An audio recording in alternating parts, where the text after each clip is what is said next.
अज़ीज़ी सामियात, मैं तस्नीम फ़ातिमा IERO की जानिब से आप सबका तहे दिल से इस्तक़बाल करती हूँ।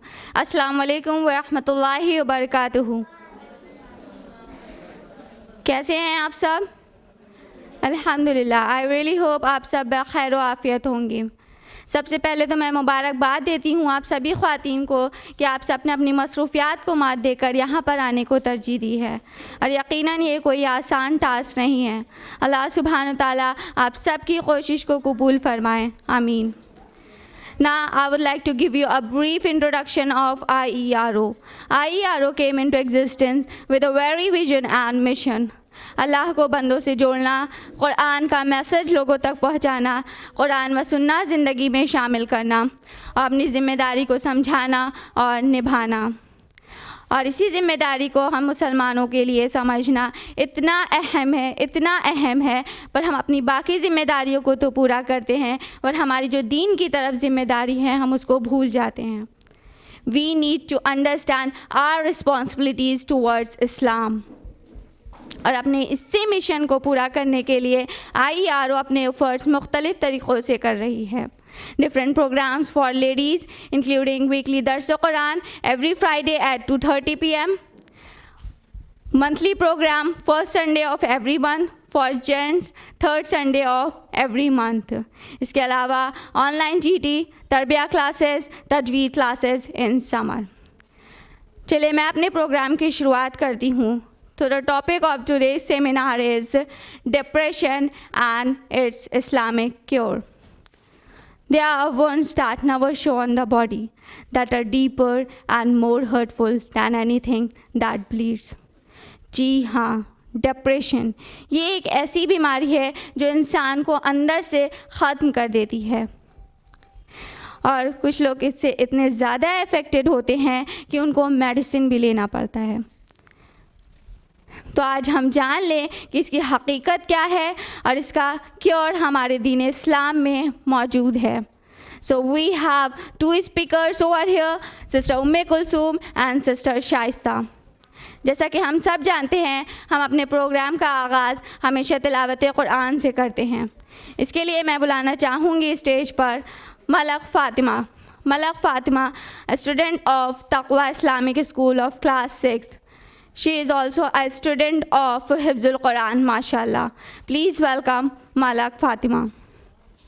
अस्सलामु अलैकुम व रहमतुल्लाहि व बरकातुहू। अऊज़ु बिल्लाहि मिनश शैतानिर रजीम। बिस्मिल्लाहिर रहमानिर रहीम।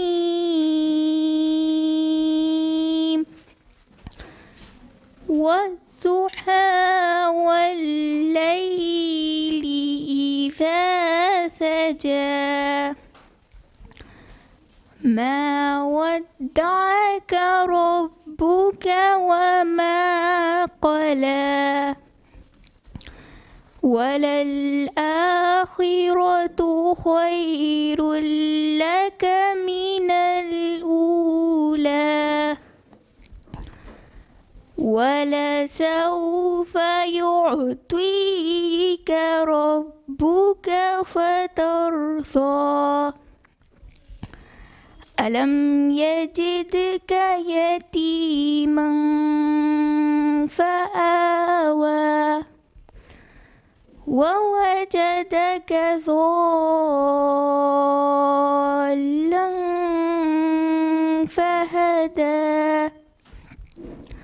ववजदक आइलन फ़अग़ना।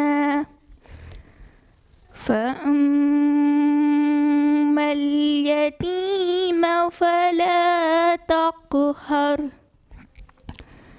वअम्मा अस्साइल फ़ला तन्हर। वअम्मा बिनिअमति रब्बिक फ़हद्दिथ। सदक़ल्लाहुल अज़ीम। अभी अभी जो सूरत आपने समाअत फरमाई वो थी सूरह ज़ुहा, सूरह नंबर 93, आया नंबर 1 to 11, जिसका उर्दू तर्जुमा ये है। पनाह मांगती हूँ मैं अल्लाह की शैतान मरदूद से।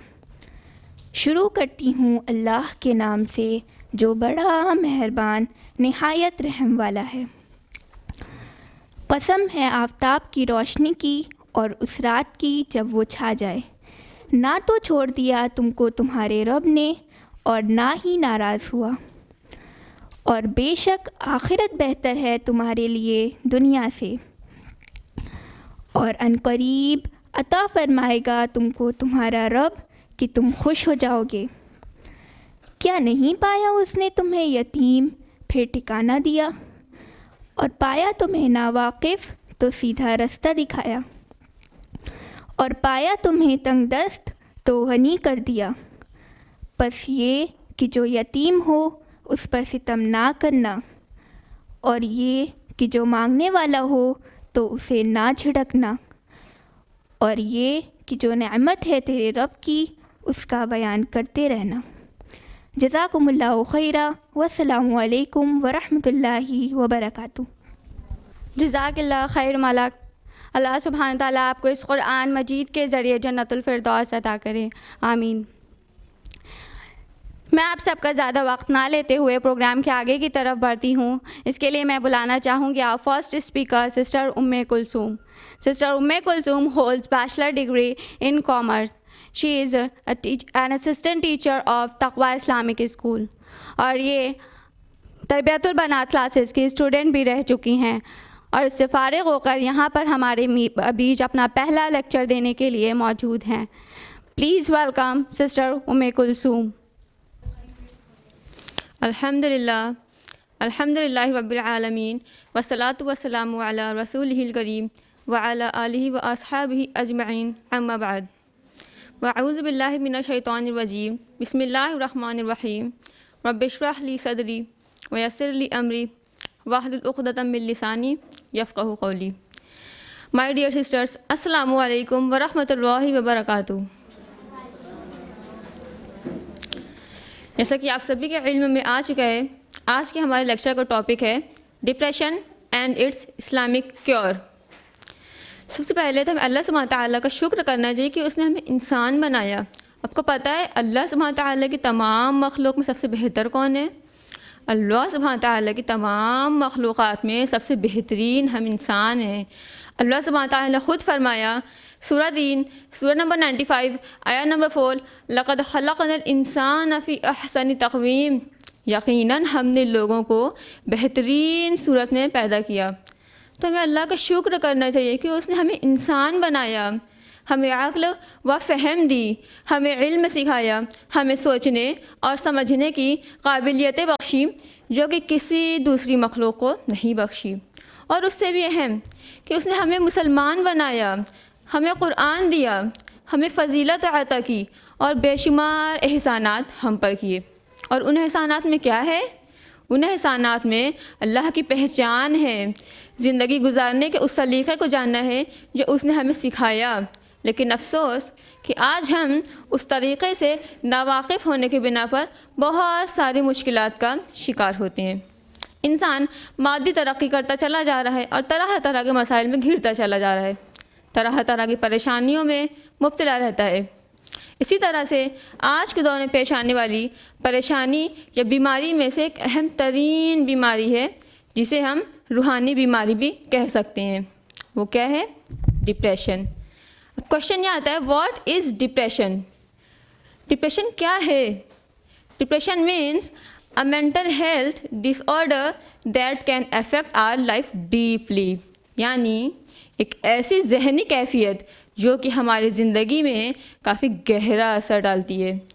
डिप्रेशन, जिसे उर्दू में मायूसी, पस्त हिम्मती और रंजो गम कहते हैं।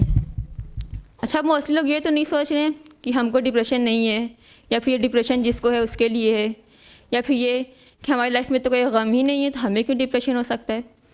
तो आपसे ये कहना चाहेंगे, हमारे माइंड में जो डिप्रेशन की इमेज आ रही है ना, बिल्कुल लास्ट स्टेज होती है, क्लिनिकल स्टेज होती है। जहाँ पर पेशेंट को प्रॉपर ट्रीटमेंट की ज़रूरत होती है, काउंसलर या साइकेट्रिस्ट के पास जाने की ज़रूरत होती है।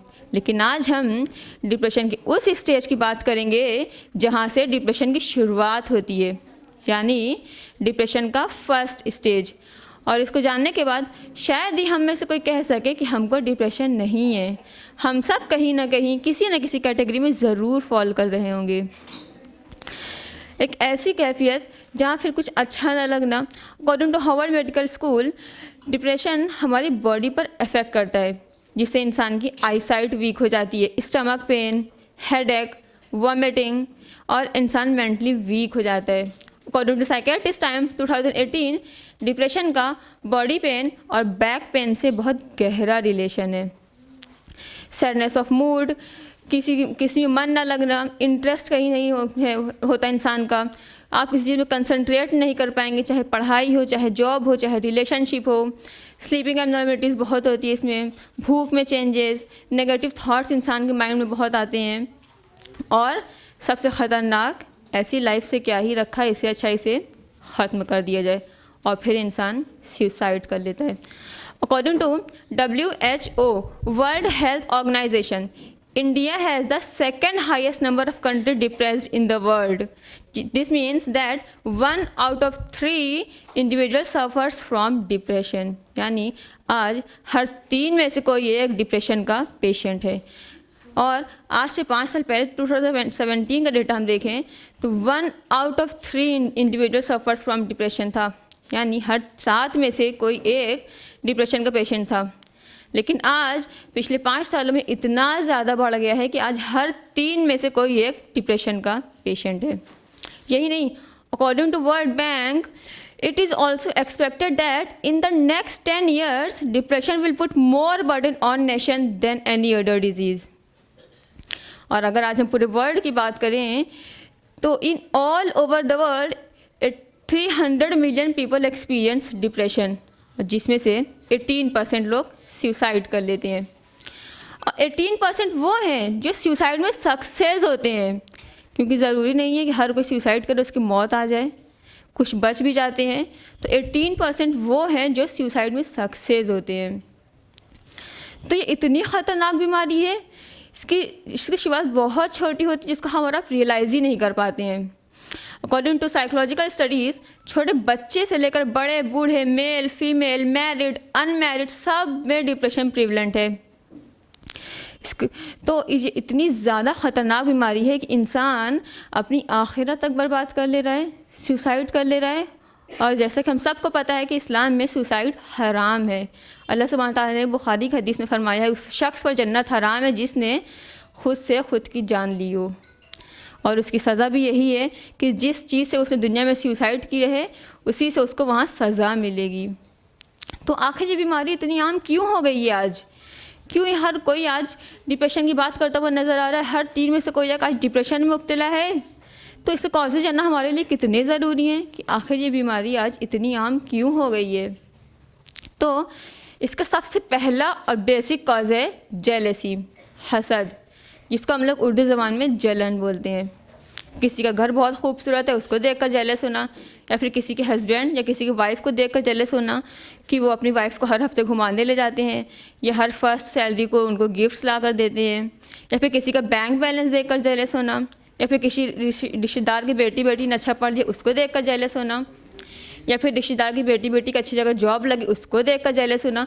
मतलब किसी की खुशी में खुश नहीं होना, हर चीज़ में जलना, जेलस। हदीस है अबू दाऊद की, रसूलुल्लाह सल्लल्लाहु अलैहि वसल्लम ने फरमाया, जेलसी यानी हसद इंसान की नेकियों को ऐसे जला देती है जैसे लकड़ी को आग लकड़ी को कितनी जल्दी पकड़ती है और लकड़ी पूरी तरह से जला कर उसको राख कर देती है। ऐसे ही जेलसी इंसान की नेकियों को जलाकर राख कर देती है और उसके अंदर ईमान की रुखसती हो जाती है, उसके दिल में ईमान बचता ही नहीं है। Jealousy can turn a good person into an evil. Jealousy को इसलिए भी इस्लाम ने पूरी तरह से डिस्करेज किया है because jealousy also gives 2 major sins. First is back biting and गीबत, एंड सेकेंड एक्यूजेशन, तोहमत। Jealous person can cross any limit just to make people unhappy. वो कोई भी लिमिट क्रॉस कर सकता है, ताकि जिससे वो जिस चीज़ वो जेलस हो रहा है, अल्लाह सुब्हानहू तआला की जो नेमत है उस पर है, जिस पर्सन से वो जेलस हो रहा है उससे वो छीन जाए। लेकिन जब ऐसा नहीं होता है तो वो उसकी पीठ पीछे उसकी बुराइयां करने स्टार्ट कर देता है, उससे गीबत करने लगता है ताकि उसकी इमेज स्पॉइल हो जाए। लेकिन जब ऐसा नहीं होता है तो फिर वो उस पर गलत और झूठे इल्ज़ाम लगाने लगता है, तोहमत लगाने लगता है। लेकिन जब उससे भी कुछ नहीं होता तो वो सैड और मायूस होकर डिप्रेस्ड हो जाता है। इसी तरह से बुग़्ज़, नफ़रत, किसी के बारे में अपने दिल में इतनी ज़्यादा बुराई रखना कि पूरी ज़िंदगी गुजार देना। जामे तिर्मिज़ी की हदीस है, रसूलुल्लाह सल्लल्लाहु अलैहि वसल्लम ने फरमाया, तुम्हारे अंदर पिछली उम्मतों का एक मर्ज़ घुस आया है और ये इंसान दीन को डिस्ट्रॉय करने वाला है। रसूलुल्लाह सल्लल्लाहु अलैहि वसल्लम ने कसम खाकर कहा, कसम है उस ज़ात की जिसके हाथ में मेरी जान है, तुम जन्नत में नहीं दाखिल हो सकते जब तक कि तुम्हारे अंदर हसद और बुराई रहेगी, तुम्हारे दिल में ईमान नहीं रहेगा। यानी कि अगर किसी शख्स के अंदर नफ़रत, हसद और बुग़्ज़ आ जाता है, उस शख्स के दिल से ईमान चला जाता है। और लालच, कंपेयर, हर चीज़ में कंपैरिजन किसी से करना, किसी का घर बहुत खूबसूरत है उसको देखकर अपने घर से, और आजकल लेडीज़ में बहुत हैं ब्यूटी, किसी का ड्रेस बहुत खूबसूरत है, किसी का टैलेंट, हर चीज़ में कंपैरिजन करना। और फिर जब इंसान कंपेयर करता है तो क्या होता है, उससे उसकी लालच बढ़ती है कि काश वो चीज़ मेरे पास आ जाए। अब ये काश में इंसान हमेशा सैड और हमेशा डिप्रेस्ड रहता है। इसी तरह से कॉम्प्लेक्स, सुपीरियरिटी या फिर इन्फीरियरिटी। सुपीरियरिटी में क्या होता है, इंसान बोलेगा हमसे ज़्यादा खूबसूरत कोई नहीं है, हमसे ज़्यादा रिच कोई नहीं है, हमसे ज़्यादा ब्यूटीफुल कोई नहीं है, हम बहुत टैलेंटेड है, ये हमें कोई कम्पीट नहीं कर सकता, और अपने आप पर तकब्बुर करने लगता है इसमें इंसान। और हम सब जानते हैं, मुस्लिम की हदीस है, हदीस नंबर 265, रसूलुल्लाह सल्लल्लाहु अलैहि वसल्लम ने फरमाया, जिस शख्स के अंदर ज़र्रा बराबर भी तकब्बुर होगा वो जन्नत में नहीं जाएगा, और जन्नत में नहीं जाएगा। इसी तो हम सब पहले से जानते हैं कि तकब्बुर इंसान को जन्नत में नहीं लेकर जाएगा। लेकिन अब क्या हो गया, अब उस इंसान से भी अच्छा कोई आ गया, उससे खूबसूरत कोई आ गया, जाहिर सी बात है अब उससे इंसान सैड और मायूस होकर डिप्रेस्ड हो जाता है। इसी तरह से इन्फीरियरिटी, अब इसमें इंसान अपने आप को ही लोगों से कमतर जानता है कि हम खूबसूरत नहीं हैं, हम ब्यूटीफुल नहीं हैं, हम टैलेंटेड नहीं हैं, नहीं हम कुछ नहीं कर सकते, नहीं मेरा क्यों फ्यूचर नहीं है। तो इसमें इंसान जो चीज़ कर सकता है ना वो भी नहीं कर पाता क्योंकि हम नहीं कर पाएंगे, इसी में ही इंसान सैड रहकर डिप्रेस्ड रहता है। तो दोनों ही सुपीरियरिटी या फिर इन्फीरियरिटी, दोनों ही अगर एक्सट्रीम हो जाए तो इंसान डिप्रेस्ड हो जाता है। अच्छा, इब्लीस और आदम अलैहिस्सलाम का वाक़या हम सब जानते हैं ना, कैसे आदम अलैहिस्सलाम को जब अल्लाह सुब्हानहू तआला ने बनाया था और सारे फरिश्तों और जिन्नों से क्या कहा था कि इसको सजदा करना, सब ने सजदा किया, सिर्फ इब्लीस ने नहीं किया। क्यों? क्योंकि इब्लीस आदम अलैहिस्सलाम से नफ़रत और जेलस होने लगा वो। और फिर जब अल्लाह सुब्हानहू तआला ने उससे पूछा कि किस चीज़ ने तुझे रोका, तो उसने क्या कहा, अपने आप पर तकब्बुर किया, मैं तो आग से बना हूँ। और फिर क्या फरमाया, कंपेयर, मैं तो आग से बना हूँ और ये मिट्टी से बना है। तो जितने ज़्यादा आज लोग इब्लीस की सुन्नत फॉलो कर रहे हैं उतने ज़्यादा लोग सैड और डिप्रेस्ड हो रहे हैं। अल्लाह की रहमत से हमेशा सैड और हमेशा डिप्रेस्ड। कुछ साइकोलॉजिकल कॉजेज़ भी होते हैं इंसान के डिप्रेशन के जाने के, जिसमें से पहला है एक्सट्रीम गुस्सा। हदीस है अबू दाऊद की, अबू हुरैरा रज़ियल्लाहु अन्हु से रिवायत है, एक शख्स रसूलुल्लाह सल्लल्लाहु अलैहि वसल्लम पास आया और उसने कहा मुझे वसीयत फरमाए। आप सल्लल्लाहु अलैहि वसल्लम ने पता है क्या फरमाया, गुस्सा ना किया कर। उसने कई बार यही कहा, आप सल्लल्लाहु अलैहि वसल्लम ने हर बार यही फरमाया, गुस्सा ना किया कर। क्यों? क्योंकि गुस्सा शैतान की तरफ से आता है। हम सब जानते हैं शैतान हमसे क्या करवाएगा, वो काम जो अल्लाह को नापसंदीदा है। शैतान इंसान को इतना गुस्सा दिलाता है, शैतान गुस्से में हर चीज़ करता रहता है। शैतान क्या बोलेगा, ये फेंक दो, वो फाड़ दो, हर इंसान गुस्से में बस करता रहता है। शैतान कहेगा ये काम करो, इसको रखा है इसको फेंक दो, इंसान फेंकता रहता है। फिर क्या कहेगा, वो देखो वो कांच है या सीज़र है, नाइफ है, कुछ भी है, क्या कहेगा, उठाओ उससे अपना हाथ काट लो। इंसान गुस्से में तो रहता है, उठाता है और हाथ काट लेता है। अब क्या, अब शैतान बाय बोलकर चला जाएगा। क्या कहेगा, मुझे मत पकड़ना अल्लाह, क्या मैं तो बहुत डरता हूँ अल्लाह से, मैंने थोड़ी तुम्हारा हाथ पकड़ कर करवाया था, तुमने खुद अपने से अपना हाथ काटा है। अब इंसान क्या बोलेगा, बचाओ बचाओ, जबकि सब कुछ ख़त्म हो चुका होगा। इसी तरह से डेथ, किसी अपनों की डेथ हो जाने से इंसान इतना ज़्यादा गम में चला जाता है कि वो डिप्रेस्ड हो जाता है। हालांकि हम सब जानते हैं इस्लाम में 3 दिन का गम है। या किसी वाइफ के हस्बैंड की डेथ हो जाए तो 4 months and 10 days, लेकिन इंसान किसी अपने की डेथ हो जाने से इतना ज़्यादा गम में चला जाता है कि फिर वो गम से बाहर ही नहीं आ पाता और डिप्रेशन में चला जाता है।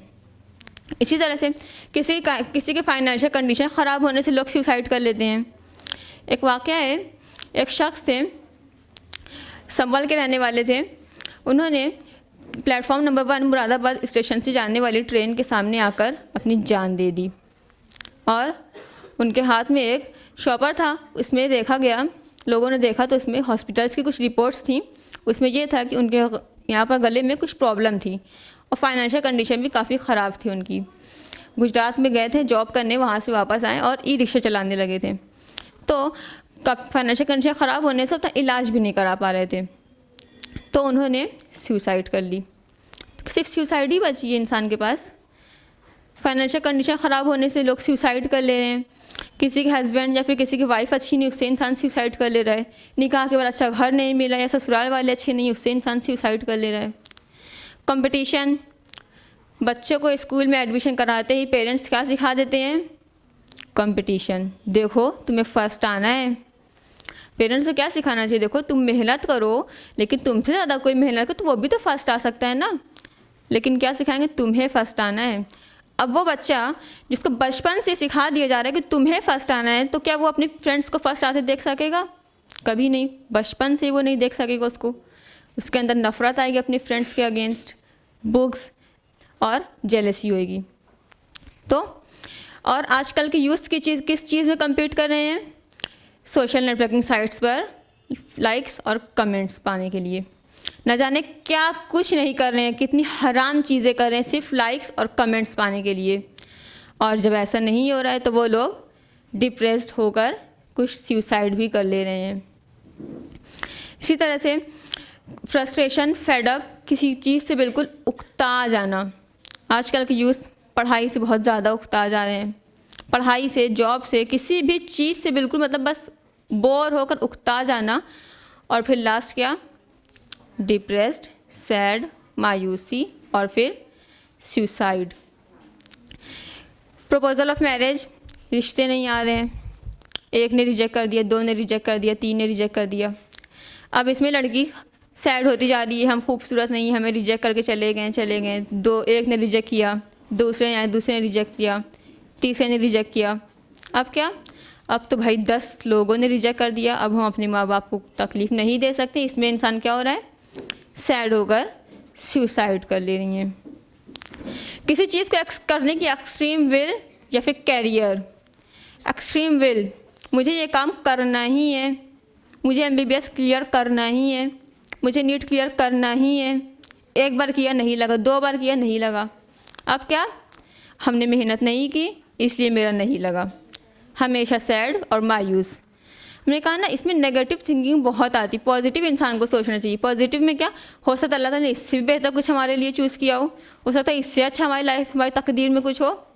लेकिन नहीं, 1 बार आए नहीं हुआ, दूसरी बार नहीं हुआ, अब तीसरी बार में इंसान क्या कर रहा है, सुसाइड कर ले रहा है। इसी तरह से कैरियर, मुझे यहाँ जॉब चाहिए, फिर तो लाइफ सेट है। जब ऐसा नहीं हो रहा है तो इंसान सैड और मायूस होकर डिप्रेशन में चला जा रहा है।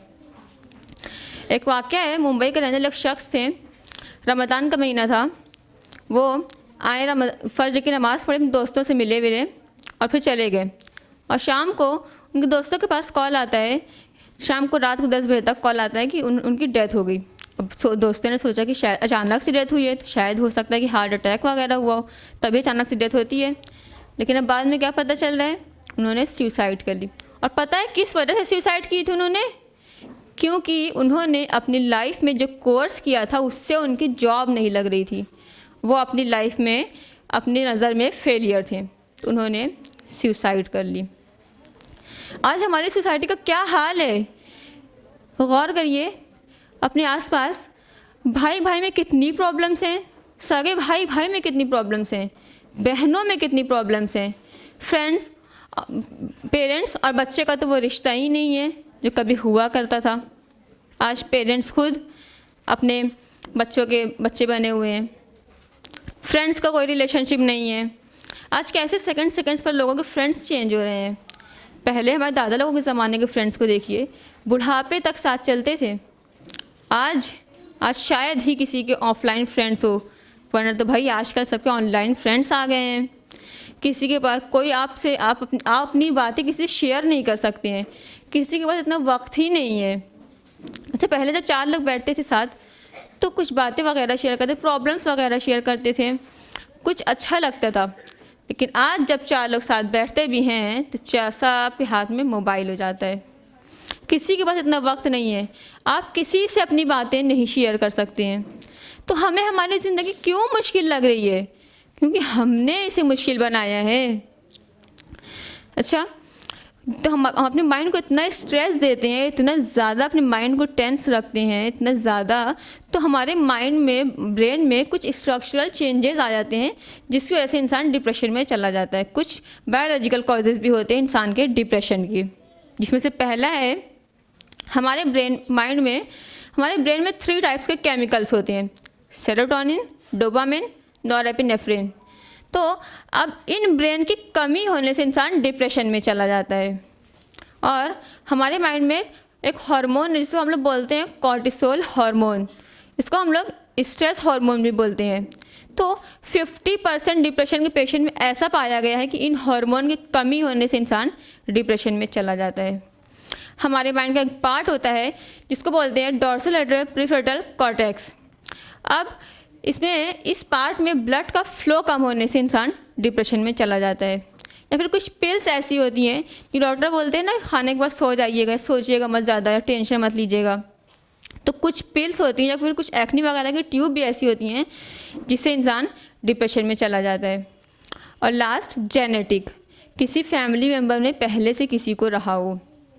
सब लोग आम लैंग्वेज में बोलते नहीं कि हमको इसलिए सोचने की प्रॉब्लम है क्योंकि हमारे फादर या फोरफादर को भी प्रॉब्लम थी। तो एक नॉर्मल पर्सन से 6 टाइम्स ज़्यादा उस इंसान में डिप्रेशन होने की चांसेस होती है जिसके फैमिली मेम्बर ने पहले से किसी को डिप्रेशन रहा हो।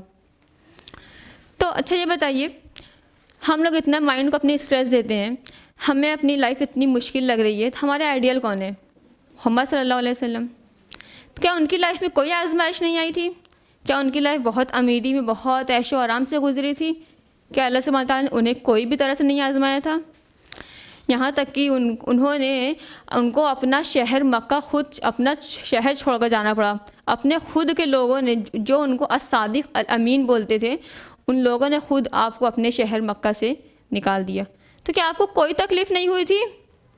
कि याकूब अलैहिस्सलाम की आँखें अपने बेटे यूसुफ अलैहिस्सलाम की याद में गम से सफ़ेद नहीं हो गई थी? यहाँ तक कि आपकी आँखों की रोशनी भी चली गई थी। तो हमने तो कभी नहीं सुना कि हमारे सहाबा या हमारे रसूल कोई डिप्रेशन में चले गए हो कभी। क्यों? क्योंकि उन लोगों के अंदर अल्लाह का तक़वा था, पुख्ता ईमान, पुख्ता यकीन था अल्लाह पर, जो कि शायद ऐसा ईमान और ऐसा यकीन आज किसी के अंदर हो। तो यही पुख्ता ईमान और यही यकीन ही तो था कि आप सल्लल्लाहु अलैहि वसल्लम को आपका मक्का शहर फिर वापस मिल गया, मुसलमानों ने मक्का फ़तह कर लिया। यही पुख्ता ईमान, यकीन, यही अल्लाह का तक़वा ही तो था जो याकूब अलैहिस्सलाम को आपके बेटे यूसुफ अलैहिस्सलाम से फिर से मिला दिया और आपकी आँखों की रोशनी भी वापस आ गई थी। हम में से कौन नहीं जानता अय्यूब अलैहिस्सलाम को? कि हम सब बस कुरान में पढ़ते हैं और गुज़र जाते हैं, कि हम सब उससे कोई चीज़ नहीं सीखते? हम सब जानते हैं अय्यूब अलैहिस्सलाम को अल्लाह सुब्हानहू तआला ने कितना नवाजा था। मालो दौलत, बीवी, बच्चे, घर, औलाद, सब कुछ दिया था। वो भी अल्लाह के कितने नेक बंदे थे, बहुत शुक्रगुजार बंदे थे वो। फिर क्या हुआ? अल्लाह सुब्हानहू तआला ने उनसे उनका सब कुछ वापस ले लिया। उनका मालो दौलत, उनका घर, उनकी औलाद, सब कुछ उनसे वापस ले लिया। अब उन्होंने सजदाए शुक्र किया और उनको खुद एक बीमारी में मुलव्विस कर दिया। उनको अल्लाह सुब्हानहू तआला ने एक बीमारी में मुब्तला कर दिया। तो हमने तो नहीं सुना कि अय्यूब अलैहिस्सलाम कभी डिप्रेशन में चले गए। यहाँ तक कि आपकी वाइफ ने कहा कि आप अल्लाह सुब्हानहू व तआला से क्यों नहीं दुआ करते हैं। तो आपको पता है अय्यूब अलैहिस्सलाम ने क्या फरमाया कि ये बताओ हमने खुशहाली कितने साल देखी है। तो आपने फरमाया 70 साल, और कहा कि मैं बीमार कितने साल से हूँ, उन्होंने कहा 7 साल। ये अलग अलग रिवायत में अलग अलग आता है, कुछ में 80 ईयर्स और 8 आता है, कुछ में 70 ईयर्स, अलग अलग, लेकिन हर में इतना ही है कि आपने खुशहाली ज़्यादा देखी है और गम कम देखा है। तो अय्यूब अलैहिस्सलाम ने फरमाया कि अल्लाह का हक़ बनता है कि उसके शुक्र किया जाए, उससे नाशुक्री और उससे गिला शिकवा ना किया जाए, क्योंकि हमने अपनी लाइफ में खुशहाली ज़्यादा देखी है। तो हम में से कौन नहीं इस हाल में डिप्रेशन में चला जाए। सब कुछ होने के बाद सब कुछ वापस अल्लाह सुब्हानहू व तआला ने ले लिया और ख़ुद एक बीमारी में मुब्तला कर दिया। फिर क्या हुआ, अय्यूब अलैहिस्सलाम वाइफ ने इतना कहा, फिर अल्लाह सुब्हानहू व तआला ने उनको अय्यूब अलैहिस्सलाम को क्या हो गया लास्ट में, फिर उन्होंने, क्योंकि वो दुनिया की हकीकत जानते थे। हमने नहीं सुना कि वो वहाँ चले गए, डिप्रेशन में चले गए। क्यों? क्योंकि वो दुनिया की हकीकत को जानते थे कि ये असल नहीं है, लौट कर हम सब को अपने रब के पास जाना है। तो अगर हम सब भी ये सोचें कि ये दुनिया असल नहीं है, हम सब को लौट कर अपने रब के पास जाना है, तो डिप्रेशन का तो सवाल ही नहीं उठता। हम सब क्या सोचते हैं, हमेशा यहाँ रहना है, हम सबको नहीं जाना है अपने रब पास। हम लोग अल्लाह सुब्हानहू व तआला की तकदीर नहीं समझ रहे होते हैं। अल्लाह सुब्हानहू व तआला ने दुनिया में हर चीज़ें तकसीम की है, यानी अल्लाह सुब्हानहू व तआला ने मुख्तलिफ़ नेमतों को मुख्तलिफ़ लोगों में डिस्ट्रीब्यूट किया हुआ है। मान लीजिए अल्लाह सुब्हानहू व तआला सबको सब कुछ इक्वल दे दे, उतना ही रिच, उतना ही ब्यूटीफुल, उतना ही टैलेंटेड, हाइट वेट सबको सब कुछ इक्वल दे दे। अब ऐसे माहौल में 2 पॉइंट निकलता है। पहला तो ये कि दुनिया का निज़ाम ही कैसे नहीं चल सकता था। एग्जाम्पल से समझिए, कोई एम्प्लॉयर कोई एम्प्लॉय नहीं होगा तो कोई किसी के अंडर काम करना चाहेगा, कोई किसी के अंडर काम ही नहीं करेगा तो कैसे कोई बड़ा आदमी बन सकता है। जब कोई मज़दूर नहीं होगा, कोई बड़ा घर नहीं बनाएगा तो कैसे अमीर लोग बड़े घर में रह सकते हैं। तो दुनिया का निज़ाम चलाने के लिए ज़रूरी है कि कोई एक अलग स्टेटस का हो, कोई दूसरा एक अलग स्टेटस का हो, रिच पुअर, ये सारी चीज़ें दुनिया में होनी ही है। दुनिया का निज़ाम चलाने के लिए ज़रूरी ही है कि अलग अलग स्टेटस का होना, वरना दुनिया का निज़ाम ही नहीं चल सकता। और दूसरा ये कि अगर अल्लाह सुब्हानहू व तआला सबको सब कुछ इक्वल दे दे तो कोई गरीब नहीं रहेगा, देने का मसला ख़त्म है ना। तो फिर आजमाइशी कहाँ रह जाती, जबकि अल्लाह सुब्हानहू व तआला ने खुद फरमाया, सूरह मुल्क सूरह नंबर 67 आया नंबर 2, अल्लज़ी खलक़ल मौत वल हयात लियब्लुवकुम अय्युकुम अहसनु अमला। हमने मौत और हयात को इसलिए पैदा किया कि तुम्हें आजमाएं कि तुम में से कौन नेक अमल करता है। यानी ये दुनिया आजमाइश है, हम सबको पता है, लौट कर हम सबको अपने रब के पास जाना है। तो कैसे कौन नेक है कौन बद है, इसी से तो पता चलेगा, आजमाइशी से तो पता चलेगा कौन नेक है, किसको वहाँ जज़ा मिलेगी, और कौन बद है, किसको वहाँ सज़ा मिलेगी। लेकिन जब हम इस चीज़ को नहीं समझ पाते हैं तो हम एक्सट्रीम डिप्रेशन में चले जाते हैं। देखिए, हम ये कहना चाहेंगे आपसे बस कि स्ट्रेस, मायूसी, सैडनेस, ये सब लाइफ का एक पार्ट है, सबको होता है, ये सब नेचुरल है, सबको होता है। बट हमें अपने माइंड को इस लेवल तक स्ट्रेस नहीं देना है कि हम शैतान के साथ ही बन जाएं। मैं अपने लेक्चर का इख्तिताम एक दुआ के साथ करना चाहूँगी।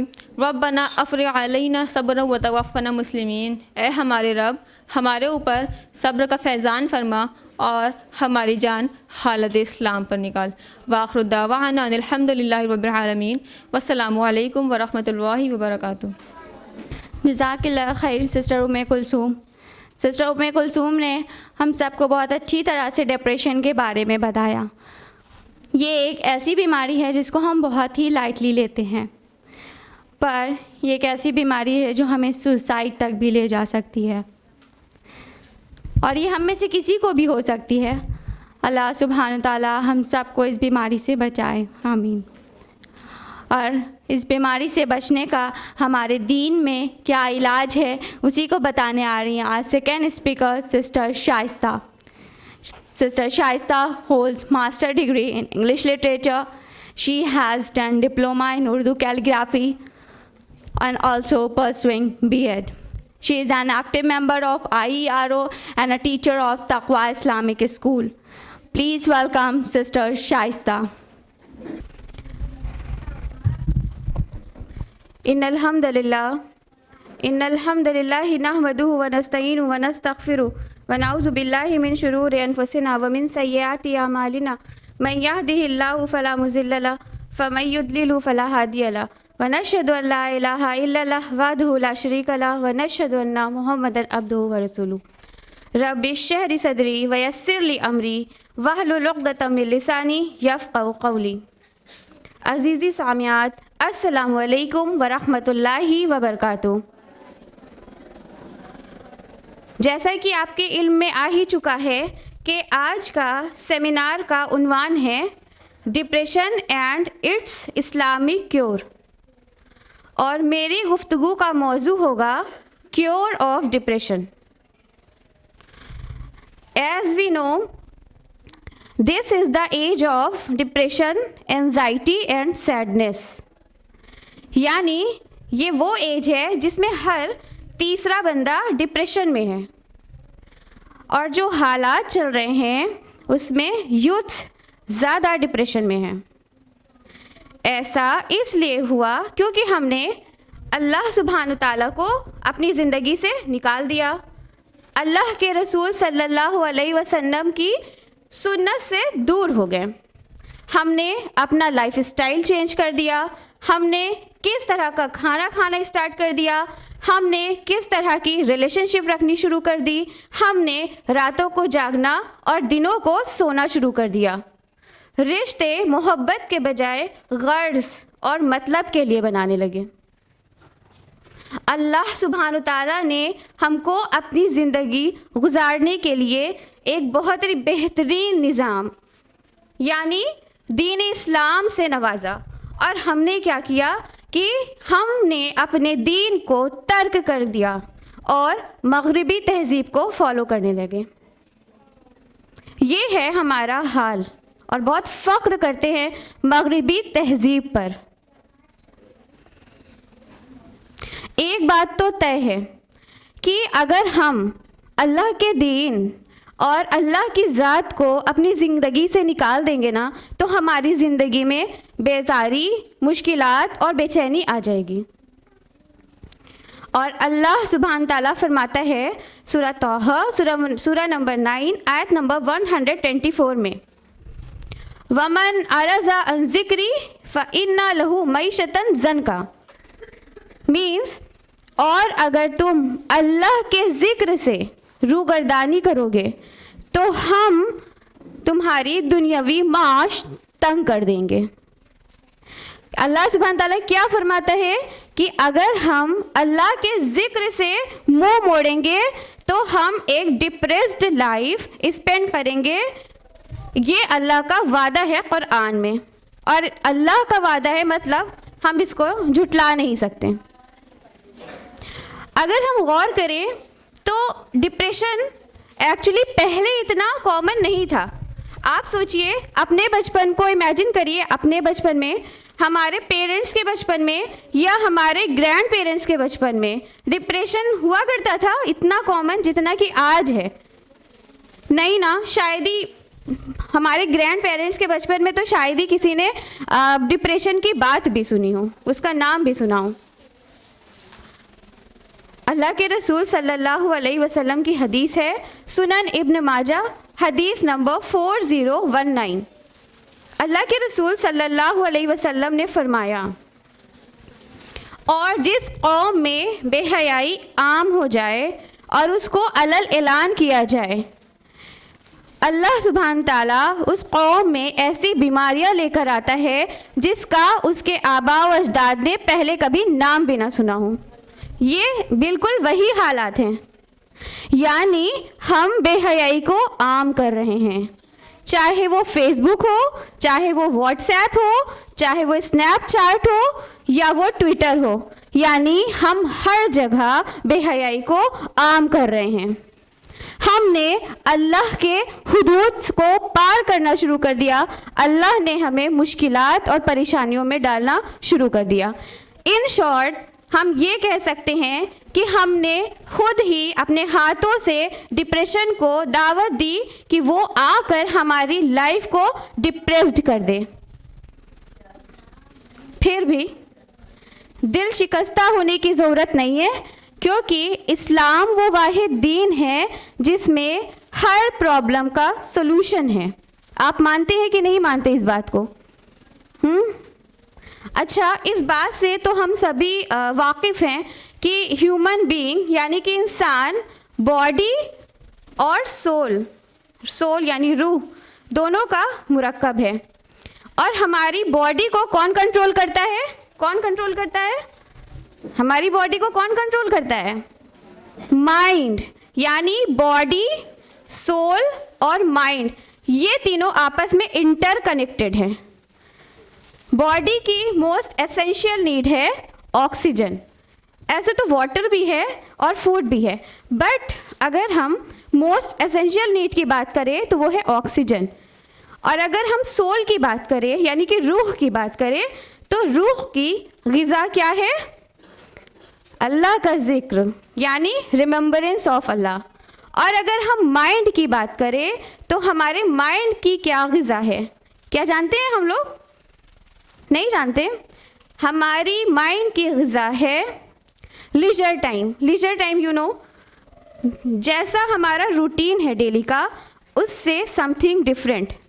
इसको हम एक एग्जांपल से समझ सकते हैं कि एक बार रसूलुल्लाह सल्लल्लाहु अलैहि वसल्लम आयशा रज़ियल्लाहु ताला अन्हा के साथ गज़वा से वापस आ रहे थे, तो रसूलुल्लाह सल्लल्लाहु अलैहि वसल्लम ने आयशा रज़ियल्लाहु ताला अन्हा के साथ रेस की थी।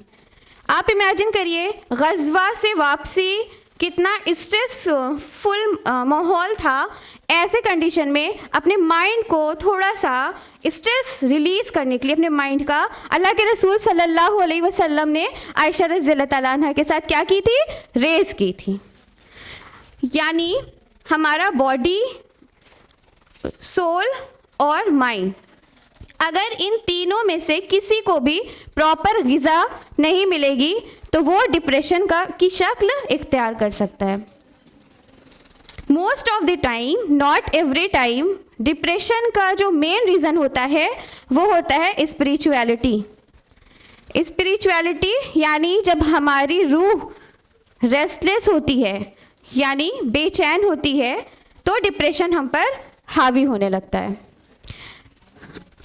जब हमारी बॉडी बीमार होती है तो हम कहाँ जाते हैं?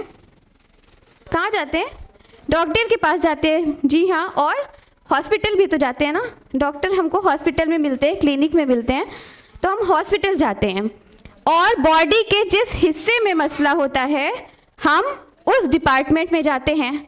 लाइक अगर मैदे का मसला है तो कहाँ जाएंगे? गैस्ट्रो में जाएंगे। अगर किडनी का मसला है तो कहाँ जाएंगे? नेफ्रोलॉजी में जाएंगे। और अगर हार्ट का मसला है तो कहाँ जाएंगे? कार्डियोलॉजी में जाएंगे। जी हाँ, बिल्कुल। अब यहाँ पर किसका मसला है? डिप्रेशन और कंफ्यूजन का मसला है, तो हम कहाँ जाएंगे? साइकोलॉजी में जाएंगे। और हो क्या रहा है कि हम सही डिपार्टमेंट में नहीं जा रहे हैं। मसला और उसका सलूशन किधर है और हम किधर जा रहे हैं। ये बिल्कुल ऐसे हो गया कि मान लीजिए आपके घर में, आप सभी के घर में वॉशिंग मशीन है सबके घर में ना। अब हमारा जहन इस तरफ आए कि वॉशिंग मशीन मतलब वॉश करने वाली मशीन, आज कपड़ा छोड़कर नया एक्सपेरिमेंट करते हैं, बर्तन धुलते हैं, बर्तन वॉश कर लेते हैं। इमेजिन करिए जब आप बर्तन वॉश करेंगे वॉशिंग मशीन में तो क्या होगा? बताइए क्या होगा? पता नहीं मशीन का क्या हो जाएगा, है ना। तो यही हो रहा है कि हमारा जो क्योर है, जो हमारा सलूशन है वो कहाँ है और हम न जाने कहाँ कहाँ जा रहे हैं। तो एक्चुअल सलूशन जहाँ है वहाँ जाइए, और वो है कुरान। एक्चुअली ये जो कुरान है ना, ये PhDs ऑफ साइकोलॉजी है। और हमारा रब जिसने कुरान नाजिल किया उसी ने दुनिया के तमाम लोगों की साइकोलॉजी बनाई है।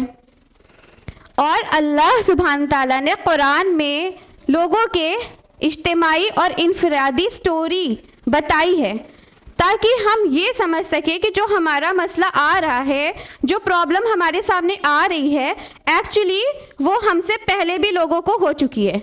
लेकिन यहाँ पर हम कहते हैं कि जो हमारा वाला मसला है वो समथिंग डिफरेंट, वो लोगों से अलग है। ये अक्सर लोग कहते हैं आपको क्या पता कि हम क्या फील कर रहे हैं। तो ये हमारी गलती है, ये हमारी गलत सोच है। क्योंकि अगर हम देखें तो ह्यूमन बीइंग्स यानी इंसान की शुरुआत कहाँ से हुई है? आदम अलैहिस्सलाम से हुई है। हम बीच में आ रहे हैं, है ना? जो साइकिल चल रहा है उसमें बीच में कौन आ रहा है? हम बीच में आ रहे हैं। और जो हमारा वाला मसला है, जो हमारी प्रॉब्लम है, वो पहले लोगों को आ चुकी है। तो हमें क्या करना है? हकीकी इलाज की तरफ रुजू करना है, कुरान का मुतालिया करना है। इस बात का ख्याल रखिएगा कि जो डिप्रेशन है ना, उसकी फर्स्ट स्टेज अगर है तो वो है सैडनेस और एंजाइटी। डिप्रेशन की फर्स्ट स्टेज है सैडनेस एंड एंजाइटी। अगर डिप्रेशन अपनी क्लिनिकल स्टेज पर पहुंच जाएगा तो फिर उसका प्रॉपर ट्रीटमेंट होगा। काउंसलर, साइकोथेरेपिस्ट या साइकेट्रिस्ट के पास भी जाना पड़ सकता है। वो हमारे हाथ के कंट्रोल, वो हमारे कंट्रोल की चीज़ ही नहीं होगी, वो हमारे हाथ से निकल चुकी है वो स्टेज, ठीक है। और जिस तरह से जब किसी बीमारी से बचना होता है तो हम परहेज कब करते हैं? बीमारी होने के बाद करते हैं कि पहले करते हैं? बताइए। बाद में करते हैं, पहले नहीं करते। पहले से स्टार्ट करते हैं ना, ताकि वो चीज़ हमें ना हो जाए, वो बीमारी हमें ना हो जाए, इसलिए हम पहले से क्या करते हैं? परहेज करते हैं। तो बिल्कुल वैसे ही हमें डिप्रेशन की जो क्लिनिकल स्टेज है उससे बचने के लिए, जो डिप्रेशन की फर्स्ट स्टेज है यानी सैडनेस और एंजाइटी, उससे भी बचना होगा। और आज यहाँ पर हम डिप्रेशन की फर्स्ट स्टेज यानी गम, अफसुर्दगी, इससे कैसे महफूज रहा जाए, इसी को इंशाअल्लाह आपके सामने प्रेजेंट करेंगे। अब अच्छा, हमारे माइंड में ये आ रहा होगा कि डिप्रेशन का जो भी क्योर है वो कोई यूनिक होगा। आ रहा है कि नहीं आ रहा है? डिप्रेशन का जो क्योर है वो हमने कभी सुना ही नहीं होगा। ऐसा कुछ सुन रहे हैं ना, कोई नई चीज़ हमारे सामने आने वाली है, ऐसा नहीं है। वो ही सारे सॉल्यूशन हैं जो हम अपनी लाइफ में करते आए हैं, सुबह भी करके आए हैं, जाकर भी करेंगे और फ्यूचर में भी करेंगे। लेकिन मसला जो है वो ये है कि हम उसे बिना मकसद समझे कर रहे हैं, ठीक से नहीं कर रहे हैं, या तो फिर रस्मी तौर से कर रहे हैं। तो जब हम वो सारे चीज़ें कर ही रहे हैं, उसको फॉलो कर ही रहे हैं, तो हम उसको ठीक से करें, बामकसद करें और खालिस अल्लाह की रज़ा हासिल करने के लिए करें। क्योंकि हमारा रब तो चाहता ही है कि हम सीख जाएं, और हमको सिखा रहा है हमारा रब, हमें टीचिंग्स दे रहा है, और हमारा रब चाहता है कि हम वो सारी चीज़ों को अपनी लाइफ में रिवाइव करें। हम कहते हैं ना कि हमें अल्लाह पर तवक्कुल है, हमें अल्लाह पर यकीन है। तो क्या वाकई हमें अल्लाह पर वैसा यकीन है जैसा हमको होना चाहिए? चेक करें हम अपने आप को।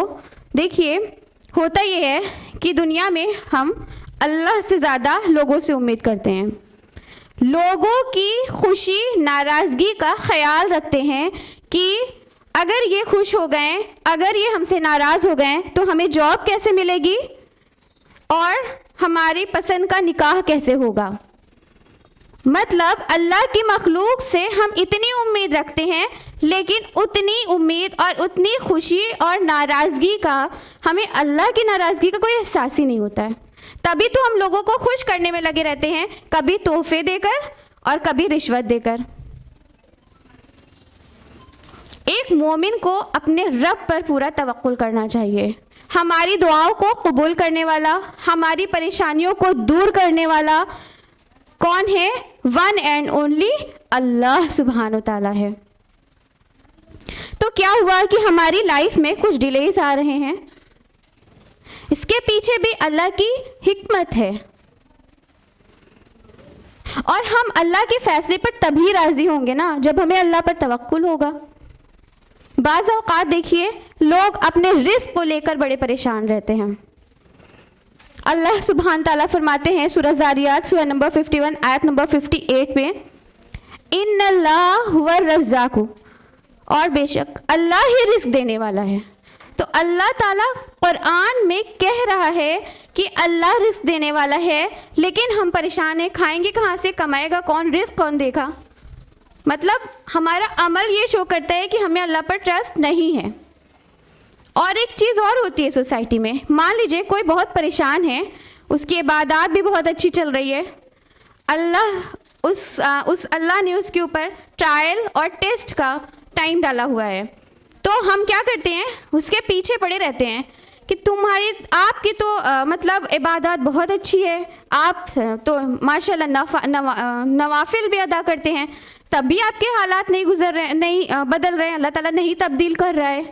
तो अगर हम ऐसा कर रहे हैं तो समझ लीजिए एक इंसान जो पहले से परेशान है, हम उसको मज़ीद परेशान कर रहे हैं। हम ऐसा ना करें।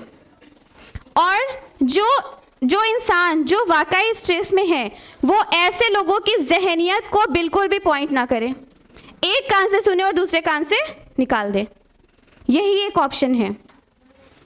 हम अल्लाह सुब्हान ताला हमसे गुड यानी बहुत हमसे चाहता है कि हमारा तवक्कुल बहुत अच्छा हो अल्लाह पर। आपको पता है वैसा तवक्कुल होना चाहिए जैसे मोहम्मद सल्लल्लाहु अलैहि वसल्लम और अबू बकर रज़ियल्लाहु ताला अन्हु का था, जबकि हिजरत, याद है आपको हिजरत का वो रिस्की सफ़र, किस पर तवक्कुल करके निकल गए थे अल्लाह के रसूल और अबू बकर रज़ियल्लाहु ताला अन्हु, किस पर तवक्कुल करके मूसा अलैहिस्सलाम बनी इसराइल को लेकर फ़िरऔन की क़ैद से निकल जाते हैं। ऐसा तवक्कुल होना चाहिए हमें अपने रब पर। और अल्लाह पर तवक्कुल करना ऐसा है जैसे किसी मजबूत कड़े को थाम लेना। इसको हम ऐसे समझ सकते हैं जैसे कि जब हम बाहर जाते हैं और ई रिक्शा पर बैठते हैं कि नहीं बैठते, सब लोग ई रिक्शा पर बैठते हैं ना, तो उसमें हैंडल लगे होते हैं, पकड़ लेते हैं ना कस के। क्यों पकड़ते हैं? ताकि गिरे ना। इससे भी ज़्यादा मजबूत अल्लाह का वो कड़ी है जिसको हम तवक्कुल है, जिसको हम पकड़ लेते हैं, फिर अल्लाह आपको गिरने नहीं देगा। आप अल्लाह पर यकीन करके तो देखिए, अगर आपका अल्लाह पर यकीन पुख्ता होगा तो आप कभी डिप्रेस्ड नहीं होंगे। हम कहते हैं कि हमारा कद्र पर बहुत ईमान है, पुख्ता ईमान है, तो फिर हमारी लाइफ में जो भी नफ़ा नुकसान हो रहा है उस पर इतना परेशान क्यों जाते हैं? जो भी अप एंड डाउन हमारे लाइफ में हो रहा है वो हमारे तकदीर में लिखा हुआ है। ये ऐसे ही नहीं हो गया है, ये अल्लाह के प्लान के तहत हुआ है। अल्लाह सुब्हान ताला अल अलीम और अल हकीम है। अल्लाह सुब्हान ताला वाइजेस्ट है अपने डिसीजन में। हमारी तरह नहीं होता अल्लाह सुब्हान ताला का डिसीजन कि पल में कुछ पल में कुछ। अल्लाह सुब्हान ताला फरमाता है सूरह हदीद सूरह नंबर 57 आयत नंबर 22 में, मा असाबा मिन मुसीबतिन फिल अर्ज़ि वला फी अनफुसिकुम इल्ला फी किताबिन मिन क़ब्ली अन नब्राहा इल्ला ज़ालिका अलल्लाहि यसीर। और कोई मुसीबत नहीं पड़ती मुल्क में और ना तुम्हारी जानों पर इससे पहले कि वो लिखी ना हो एक किताब में, और अल्लाह तुमको पैदा करे। यानी हमारे पैदा करने से पहले वो मुसीबत, अल्लाह हमें पैदा करने से पहले हमारी किस्मत लिख चुका होता है। जब हम पर कोई परेशानी आती है तो हमें ये सोचना चाहिए कि ये हमारी किस्मत में लिखा हुआ था। कितना ज़्यादा हम परेशान हो जाते हैं ना जब भी कोई परेशानी आती है हम पर। तो परेशान होने से कोई मुसीबत टलती नहीं है। हमें क्या करना है? दुआ करनी है। दुआ मोमिन का हथियार है। ये तो आप सभी जानते हैं ना कि दुआ करने से अल्लाह ताला हमारे लिए रास्ता बना देता है। अल्लाह ताला पसंद करता है कि उसके सामने रोकर दुआ की जाए। और आपने ये भी सुना होगा कि लोग अक्सर कहते हैं कि भाई हमसे मुसीबत बर्दाश्त नहीं होती, थोड़ा सा किसी का ब्लड देख लिया, किसी को इंजरी हो गई तो हमारा दिल बैठने लगता है, हमसे मुसीबत बर्दाश्त नहीं होती। तो अल्लाह सुब्हान ताला फरमाता है सूरह बकरा सूरह नंबर 2 आयत नंबर 286 में, ला युकल्लिफुल्लाहु नफ्सन इल्ला वुसहा, और अल्लाह सुब्हान ताला किसी नफ्स पर उसकी जान से ज़्यादा बोझ नहीं डालता। तो अल्लाह कह रहे हैं कि हमने इतना ही बोझ डाला है जितना वो बर्दाश्त कर ले, और हम कह रहे हैं कि भाई हमसे नहीं बर्दाश्त होती। तो हम अपने जहन को आने वाली मुसीबत के लिए तैयार रखें ना। इसको हम ऐसे भी समझ सकते हैं, मान लीजिए कोई है, अल्लाह ना करे लेकिन मान लीजिए, सपोज जैसे मैथ्स में हम लोग मान लेते हैं ना, सपोज बिल्कुल वैसे ही मान लीजिए कि कोई फैमिली में बहुत बीमार है और काफ़ी दिनों से बीमार है, उसका ट्रीटमेंट चल रहा है और वो नहीं ठीक हो रहा है। तो जो दूसरा पहलू है एंड उसको अपने जहन में रखें कि ये भी हो सकता है इन फ्यूचर, और पहले से तैयार रहें। कहीं ऐसा ना हो कि जब वो वाली हालत आए तो हम बिल्कुल बिखर जाएं, सदमे में चले जाएं, सुबह एक लाश उठ रही है तो शाम में दूसरी उठने की नौबत आ जाए। तो जब हमें कद्र पर यकीन होगा ना, तो फिर ये हालत नहीं आएगी और डिप्रेशन हम पर हावी भी नहीं होगा। ईमान is the antidote of depression. इसी तरह से अगर हम अल्लाह की बात करें तो डिप्रेशन अल्लाह की ज़िक्र से भी हम काफ़ी हद तक उस पर कंट्रोल पा सकते हैं। कैसे? अल्लाह की ज़िक्र की अगर हम बात करें तो फर्स्ट और फॉरमोस्ट है, क्या है बताइए आप लोग? यस, जी हाँ, आप सबको पता है, फर्स्ट एंड फॉरमोस्ट है सलाह। अल्लाह सुब्हान ताला फरमाता है सूरह तौहा आयत नंबर 14 में, वाक़ीमिस सलाती ली ज़िक्री, और नमाज कायम करो अल्लाह के ज़िक्र के लिए। यानी नमाज अल्लाह का ज़िक्र है। आप जानते हैं अल्लाह के रसूल सल्लल्लाहु अलैहि वसल्लम की ज़िंदगी में जब कोई मतलब ज़ाती उनकी कोई मुश्किलात या परेशानी आती, या तो दीन की तबलीग करने में कोई परेशानी आती, तो आप सलाह से मदद लेते थे। आप सजदे में गिर जाते थे, नमाज के लिए खड़े हो जाते थे। और हमारा ये हाल है, गम में बैठे रहेंगे और नमाज नहीं पढ़ी जाती। जब कहा जाता है नमाज पढ़ लीजिए, हमसे नहीं होगा, मेरा माइंड ही कॉन्शियस नहीं है, कैसे नमाज पढ़ें, किसके लिए दुआ करें, क्या दुआ करें, अभी तो इतनी बड़ी परेशानी आई है, दुआ ही नहीं सुनता, माज़अल्लाह। ये होते हैं हमारे थॉट्स उस वक्त जब कोई मुसीबत आती है। अगर आपका मन नहीं भी लग रहा है, अपने आप को खींच कर सलाह में खड़ा कर लीजिए। और नमाज में मन ना रखने का एक बहुत बड़ा रीज़न ये भी है कि हम लोग अलम तरा कैफ़ा से लेकर सूरह नास तक रटे हुए हैं, पढ़ डालते हैं। उसके लिए माइंड को कॉन्शियस होना भी नहीं पड़ता, रटे हुए हैं, पढ़ लिया, कितनी जल्दी नमाज पूरी हो जाती है ना। तो हम ये कर सकते हैं अपना मन सलाह में प्रॉपर लगाने के लिए कि कुरान की जो बड़ी बड़ी सूरह हैं उनकी चंद आयत लर्न कर लें, ठीक है। अब जो नई नई सूरह क्योंकि हमने लर्न किया है, तो जब हम उसको रिसाइट करेंगे तो कॉन्शियस माइंड से करेंगे ना, पूरा जहन रहना चाहिए, कहीं कोई मखरज में कोई गलती ना हो जाए या लफ्ज़ की अदायगी में कोई गलती ना हो जाए। तो देखिए हमारा माइंड क्या होगा, बिल्कुल कॉन्शियस रहेगा, फोकस देकर पढ़ पाएंगे हम। और ज़रा सी सलाह आपकी लंबी होगी ना, तो फिर आप देखिए जो पहले वाली कैफियत है आपकी, यानी आप डिप्रेशन में हैं, वो बिल्कुल धीरे धीरे करके आपने सलाह को थोड़ा लंबा कर लिया और फिर क्या हुआ, वो जो कैफियत थी वो ख़त्म हो गया, आप डिप्रेशन से बाहर आ जाएंगे। अल्लाह के रसूल सल्लल्लाहु अलैहि वसल्लम की आंखों की ठंडक है नमाज। और हमारी ठंडक किस चीज़ में है?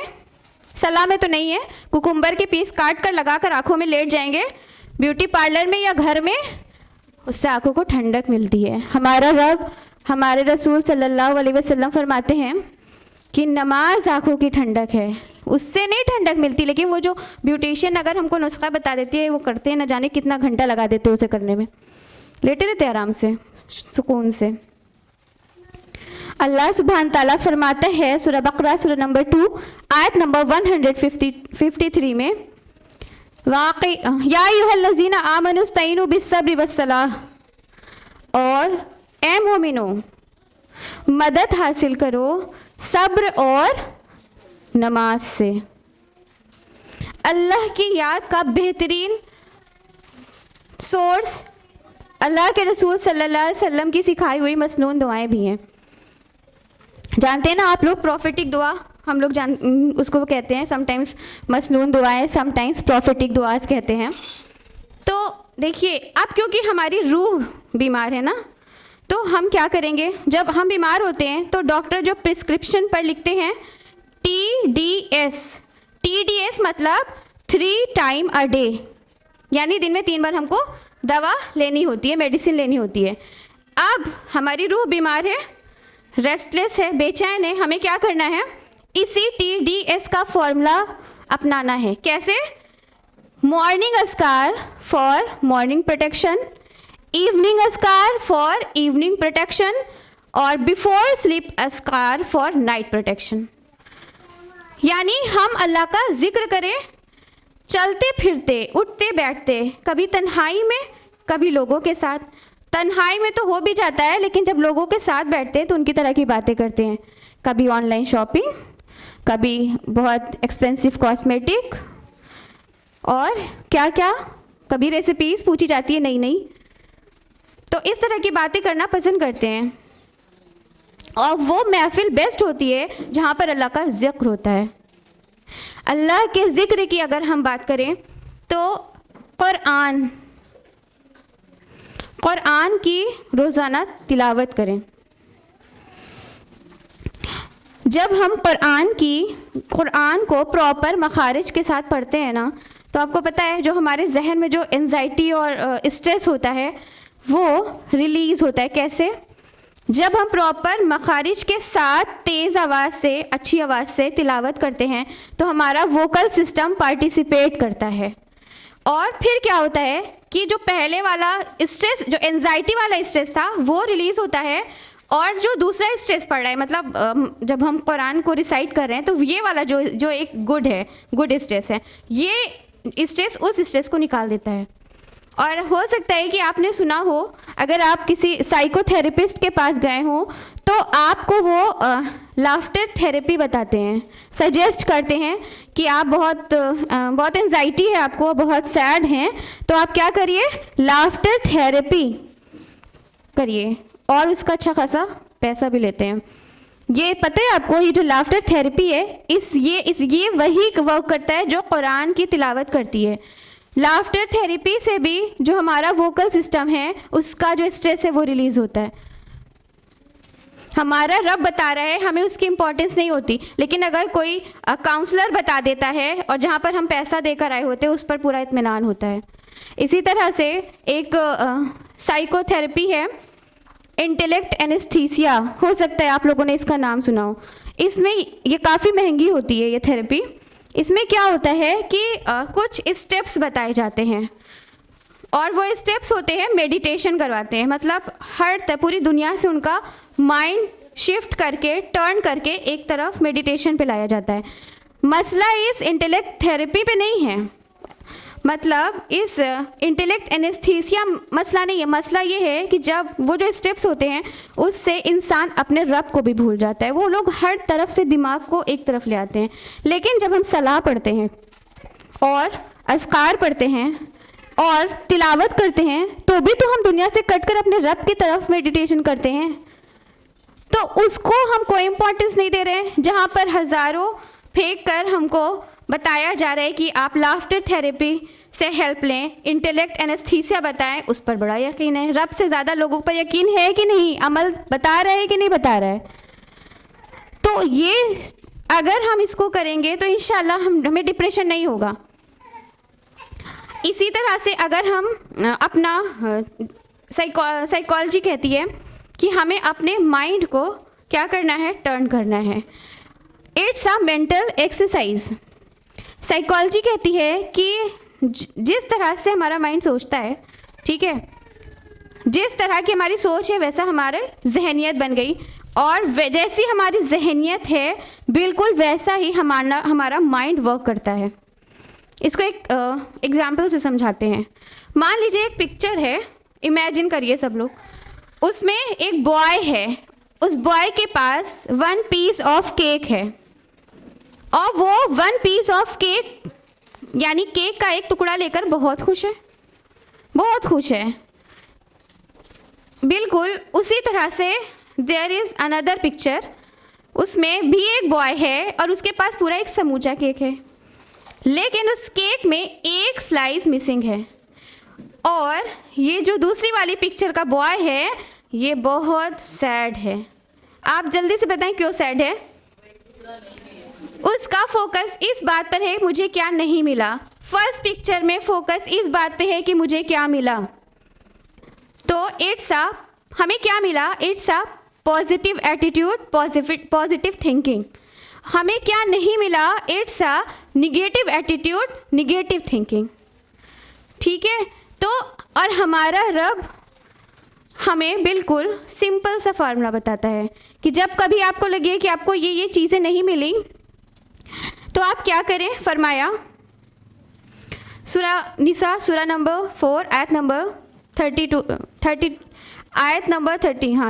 में वला ततमन्नू मा फज़लुल्लाहि बिही बाज़िकुम औलियाउ बाज़, यानी और ना आरजू करो उस चीज़ की जिस पर हमने बाज़ को बाज़ पर फजीलत बख्शी। यानी फॉर्मूला ये है कि हमें अपने से ज़्यादा वालों को नहीं देखना है, हमें अपने से कमतर वालों को देखना है।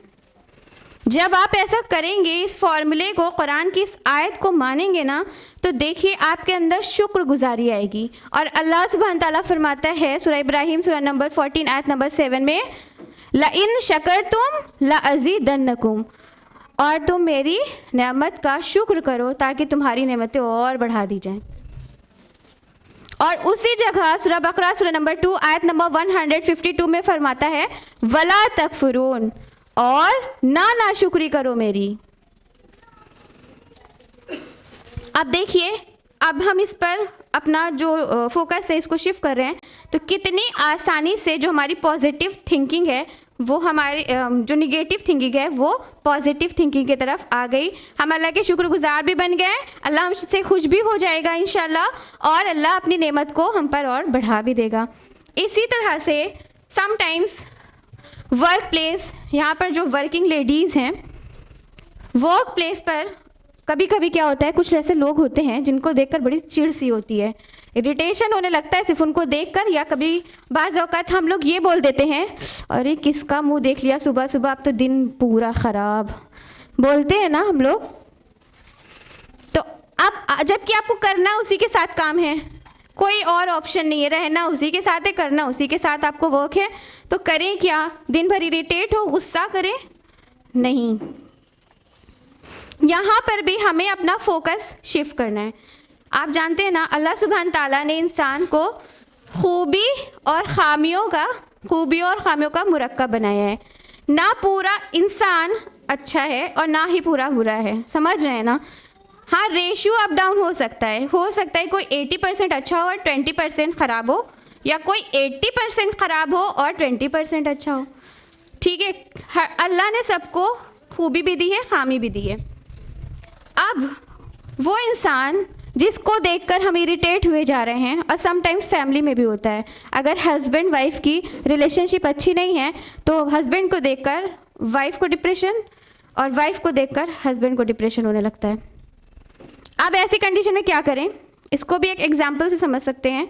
मान लीजिए आपके घर में वॉल है, दीवार है, वहाँ पर बच्चों ने कुछ स्केच कर दिया, पेंसिल चला दी, या कुछ गिर गया, कोई स्पॉट धब्बा लग गया, तो अब आप क्या करेंगी? बताइए आप लोग क्या करेंगी?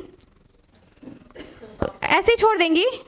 साफ करने की कोशिश करेंगी, या तो क्या करेंगी? वाइट वॉश कर देंगी, पेंट कर देंगी, या पॉसिबल नहीं है तो कर्टेन तो एटलीस्ट डाल ही देंगी। ठीक है, क्यों? ताकि हमारी नज़र बार बार उस पर ना पड़े, ना हम उससे लोगों से डिस्कस करें। अगर कोई गेस्ट आएगा तो जब बैठेगा हम कहेंगे देखिए मेरे बच्चे ने गंदा कर दिया, तो खुद भी बार बार इरिटेट हो रहे हैं, सामने वाले को भी बता रहे। अब यहाँ पर क्या करना है? बिल्कुल ऐसे ही हमें जो सामने वाले की जो खामी है उस पर कर्टेन डाल देना है, ना हम खुद देखें और ना दूसरों से डिस्कस करें, तो हमारा मूड इतना चिड़चिड़ा नहीं होगा। आराम से जिसके साथ रहना हमारे लिए मुश्किल हो रहा है, आराम से रह पाएँ, क्योंकि हमने किस पर फोकस किया? खूबी पर ना। उसी तरह से अल्लाह सुब्हान ताला ने जो हमारा जहन है उसको दुनिया से आखिरत की तरफ टर्न किया है। दुनिया में हम कितने परेशान होते हैं, दुनिया की परेशानी हमें कितना परेशान करती है और उससे में हम टेंशन किए जा रहे हैं। दुनिया की परेशानी में अल्लाह ने जो हमको इतनी कीमती जिस्म दिया है, माइंड दिया है, वो बिल्कुल डिस्टर्ब है, बिल्कुल गर्क है दुनिया की परेशानी में। अल्लाह ने किस तरह से हमारा जहन टर्न किया है फ्रॉम दुनिया टू आखिरा। फरमाया सूरह अनकबूत सूरह नंबर 29 आयत नंबर 64 में, वमल हाज़िहि हयातुद दुनिया इल्ला लहवुन व लाइब, और ये दुनिया की ज़िंदगी नहीं है मगर खेल तमाशा। मतलब जब हम दुनिया की हकीकत समझ लेंगे कि दुनिया क्या है, खेल तमाशा है, ठीक है, धोखा है, जल्दी ख़त्म हो जाने वाला है, तो दुनिया की जो परेशानियां हैं ना उसको भी हम बिल्कुल हकीर जानेंगे। तो शॉर्ट पीरियड के लिए है, बहुत थोड़ा है, फिर जो है अबदी नेमत वो क्या है, व इन्ना दारल आखिरत लहियल हयावान, और बेशक आखिरत की जो ज़िंदगी है वो हमेशा बाकी रहने वाली है। तो अब दुनिया में परेशान थे, अल्लाह सुब्हान ताला ने हमारी तवज्जो को कैसे टर्न किया कि अगर दुनिया में आप इसलिए परेशान हैं कि आपका कोई अजीज़ आपसे दूर चला गया, तो आप सोचें कि आखिरत में जन्नत में इंशाल्लाह फैमिली गेट टुगेदर होगा। अगर आप बीमारी की वजह से बहुत परेशान हैं अपनी हेल्थ को लेकर, तो आप सोचें जन्नत में कोई हेल्थ इशू नहीं, सब बिल्कुल तंदुरुस्त और सेहतमंद रहेंगे। अगर आप ब्यूटी को लेकर परेशान हैं, इतने महंगे कॉस्मेटिक्स यूज़ करने के बाद भी वैसे के वैसे ही हो जाते हैं जैसे पहले थे, तो ये समझ लीजिए जन्नत में सब हसीन होंगे, बहुत प्यारे दिखेंगे। और अगर हम माल की वजह से परेशान हैं कि हमारा माल चला गया या बिज़नेस ख़राब हो गया और माल से जो हमें लग्जरी मिलती थी वो नहीं मिल रही है, तो जन्नत में वो सारी लग्जरी, वो सारे कंफर्ट, वो सारे इनामात होंगे जो हम माल से दुनिया में गेन करते हैं। हो गया ना दुनिया से आखिरत की तरफ हमारा जहन टर्न।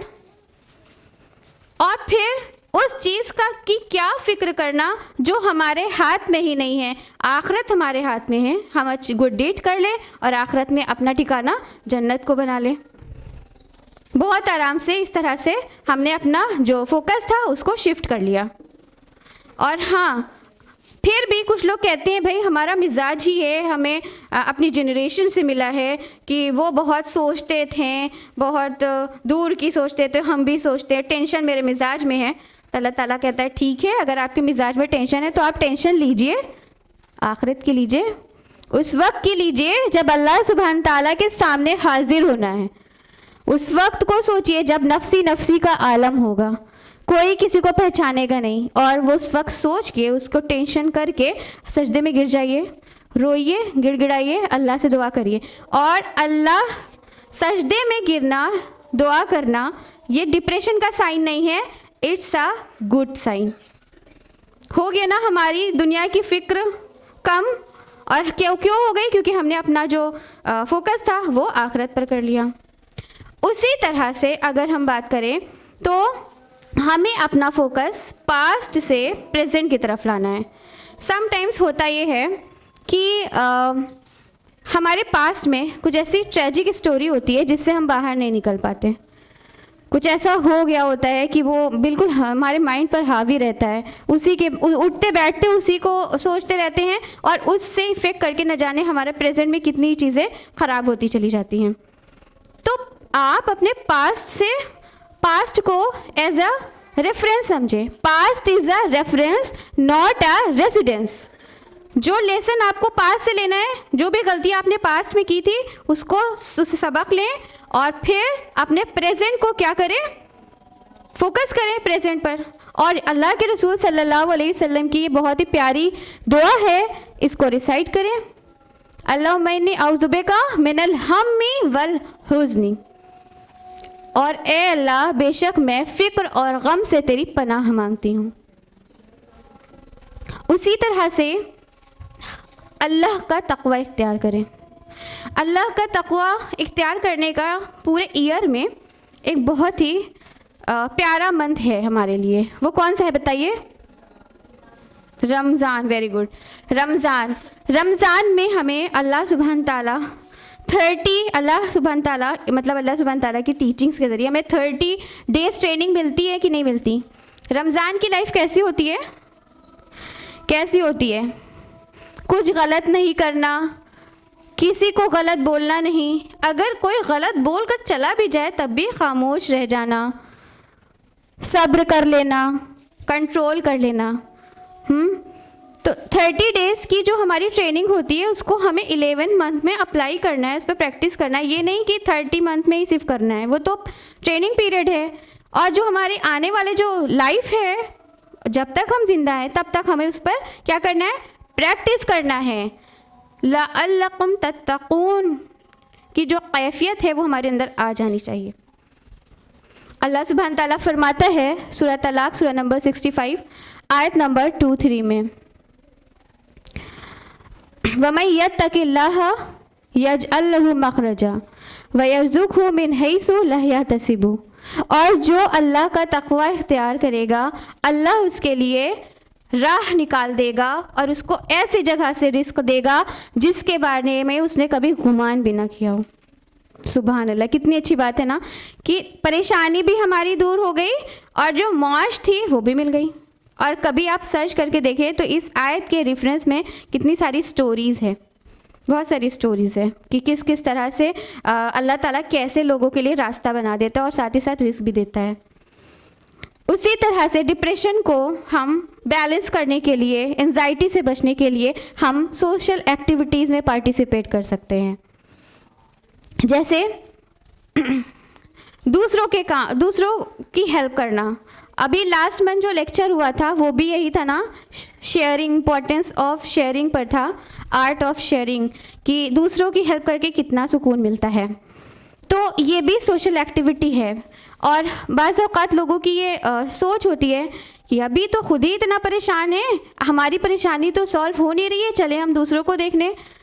होता है कि नहीं? लोग कहते हैं ना, और अभी ये भी कहते हैं कि अभी ये तो मतलब बीमार, हम खुद बीमार हैं और वो हमको देखने नहीं आए तो हम भी उनको देखने नहीं जाएंगे। ऐसा होता है कि नहीं? लोग बोलते हैं ना, हमें ये करना है, ऐसे होंगे हम ये नहीं कर सकते, क्योंकि निगेटिविटी भले ही कितनी हो हमारी ज़िंदगी में, फिर भी हमें क्या करना है?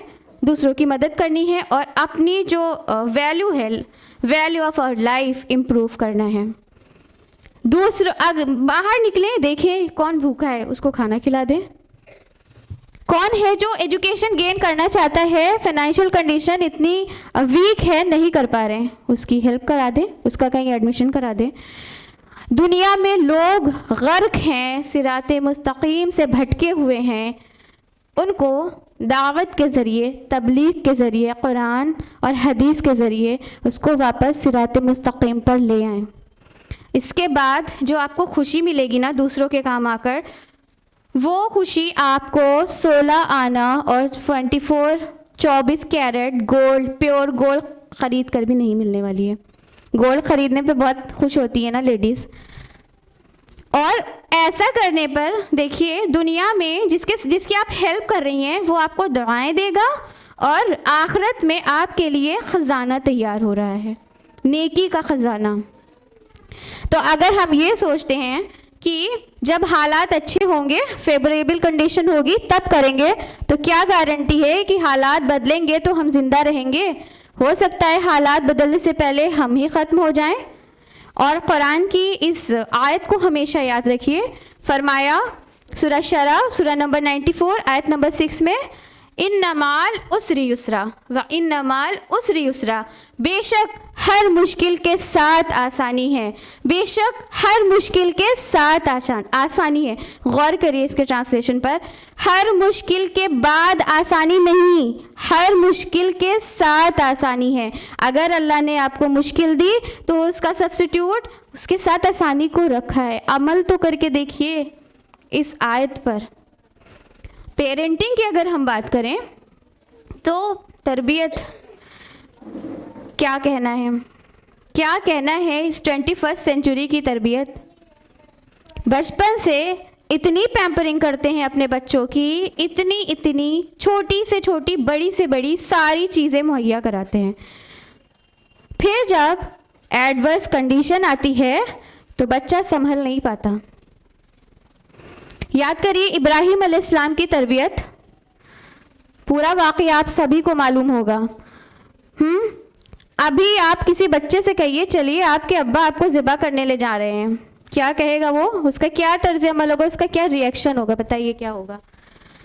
इससे समझ लीजिए। अभी हाल ही में आपने गाज़ियाबाद की एक रिपोर्ट, एक न्यूज़ सुनी होगी। उसमें एक छोटा बच्चा था, वो गया था पुलिस स्टेशन क्या करने? अपनी मदर के ख़िलाफ़ रिपोर्ट दर्ज करवाने। जब वहाँ पर पूछा गया आप इतने छोटे से हैं, आप क्या रिपोर्ट करवाने आए हैं, किसके ख़िलाफ़ कंप्लेन है? तो उसने बोला हम अपनी मम्मी के ख़िलाफ़ कंप्लेन करवाने आए हैं। सब बहुत खुश थे इस रिपोर्ट को सुनकर कि देखो कितना छोटा बच्चा गया था, कितना मज़ा आया, कितना अच्छा अच्छा कमेंट किया लोगों ने। आप सोचिए कि कैसी परवरिश थी कि sacrifice, importance of sacrifice, importance of sharing सिखाया ही नहीं। जो हमारे इस्लाम की ब्यूटी है वो सिखाया ही नहीं। हमारे इस्लाम क्या कहते हैं वो सिखाया ही नहीं। तो इस तरह की न्यूज़ जब आती है तो बड़े खुश हो जाते हैं हम लोग, ये नहीं सोचते कि इसका दूसरा पहलू क्या है। अगर कुछ सिखाया तो मोबाइल के ज़रिए खाना खिलाना, मोबाइल के ज़रिए सुलाना। अगर हमें कहीं अपनी स्टडीज़ करनी है तो मोबाइल लगा देते हैं। अब तो माशाल्लाह स्मार्ट टेलीविज़न होता है, मोबाइल से कनेक्ट कर दिया, घंटों हम भी अपना काम कर रहे हैं, बच्चा टीवी देख रहा है। अब नौबत यहाँ तक आ गई है कि अगर उस बच्चे को अपनी प्रॉब्लम का सलूशन निकालना है तो वो मोबाइल से ही निकाल लेता है। सिबलिंग आपस में बात को रफा दफा कर देते हैं, पेरेंट्स तक बात पहुँचने ही नहीं देते। ये हालात हैं। गौर करें कि क्या गलतियाँ की हैं हमने। अभी भी आने वाली नस्ल को सुधार सकते हैं। उसी तरह से अगर हम बात करें तो, और ये सिर्फ इस वजह से हुआ है कि मोबाइल का एक्सेसिव यूज़, बंद कर दें मोबाइल का एक्सेसिव यूज़। ये नहीं कहा जा रहा है कि छोड़ दें, एक्सेसिव यूज़ बंद कर दें। सोशल मीडिया जो कि हमें, हमारी लाइफ को हम कह सकते हैं पूरी तरह से अहाता किया हुआ है सोशल मीडिया ने। उठते बैठते न्यूज़, खाना खाते न्यूज़, और न्यूज़ के अलावा भी बहुत सी चीज़ें।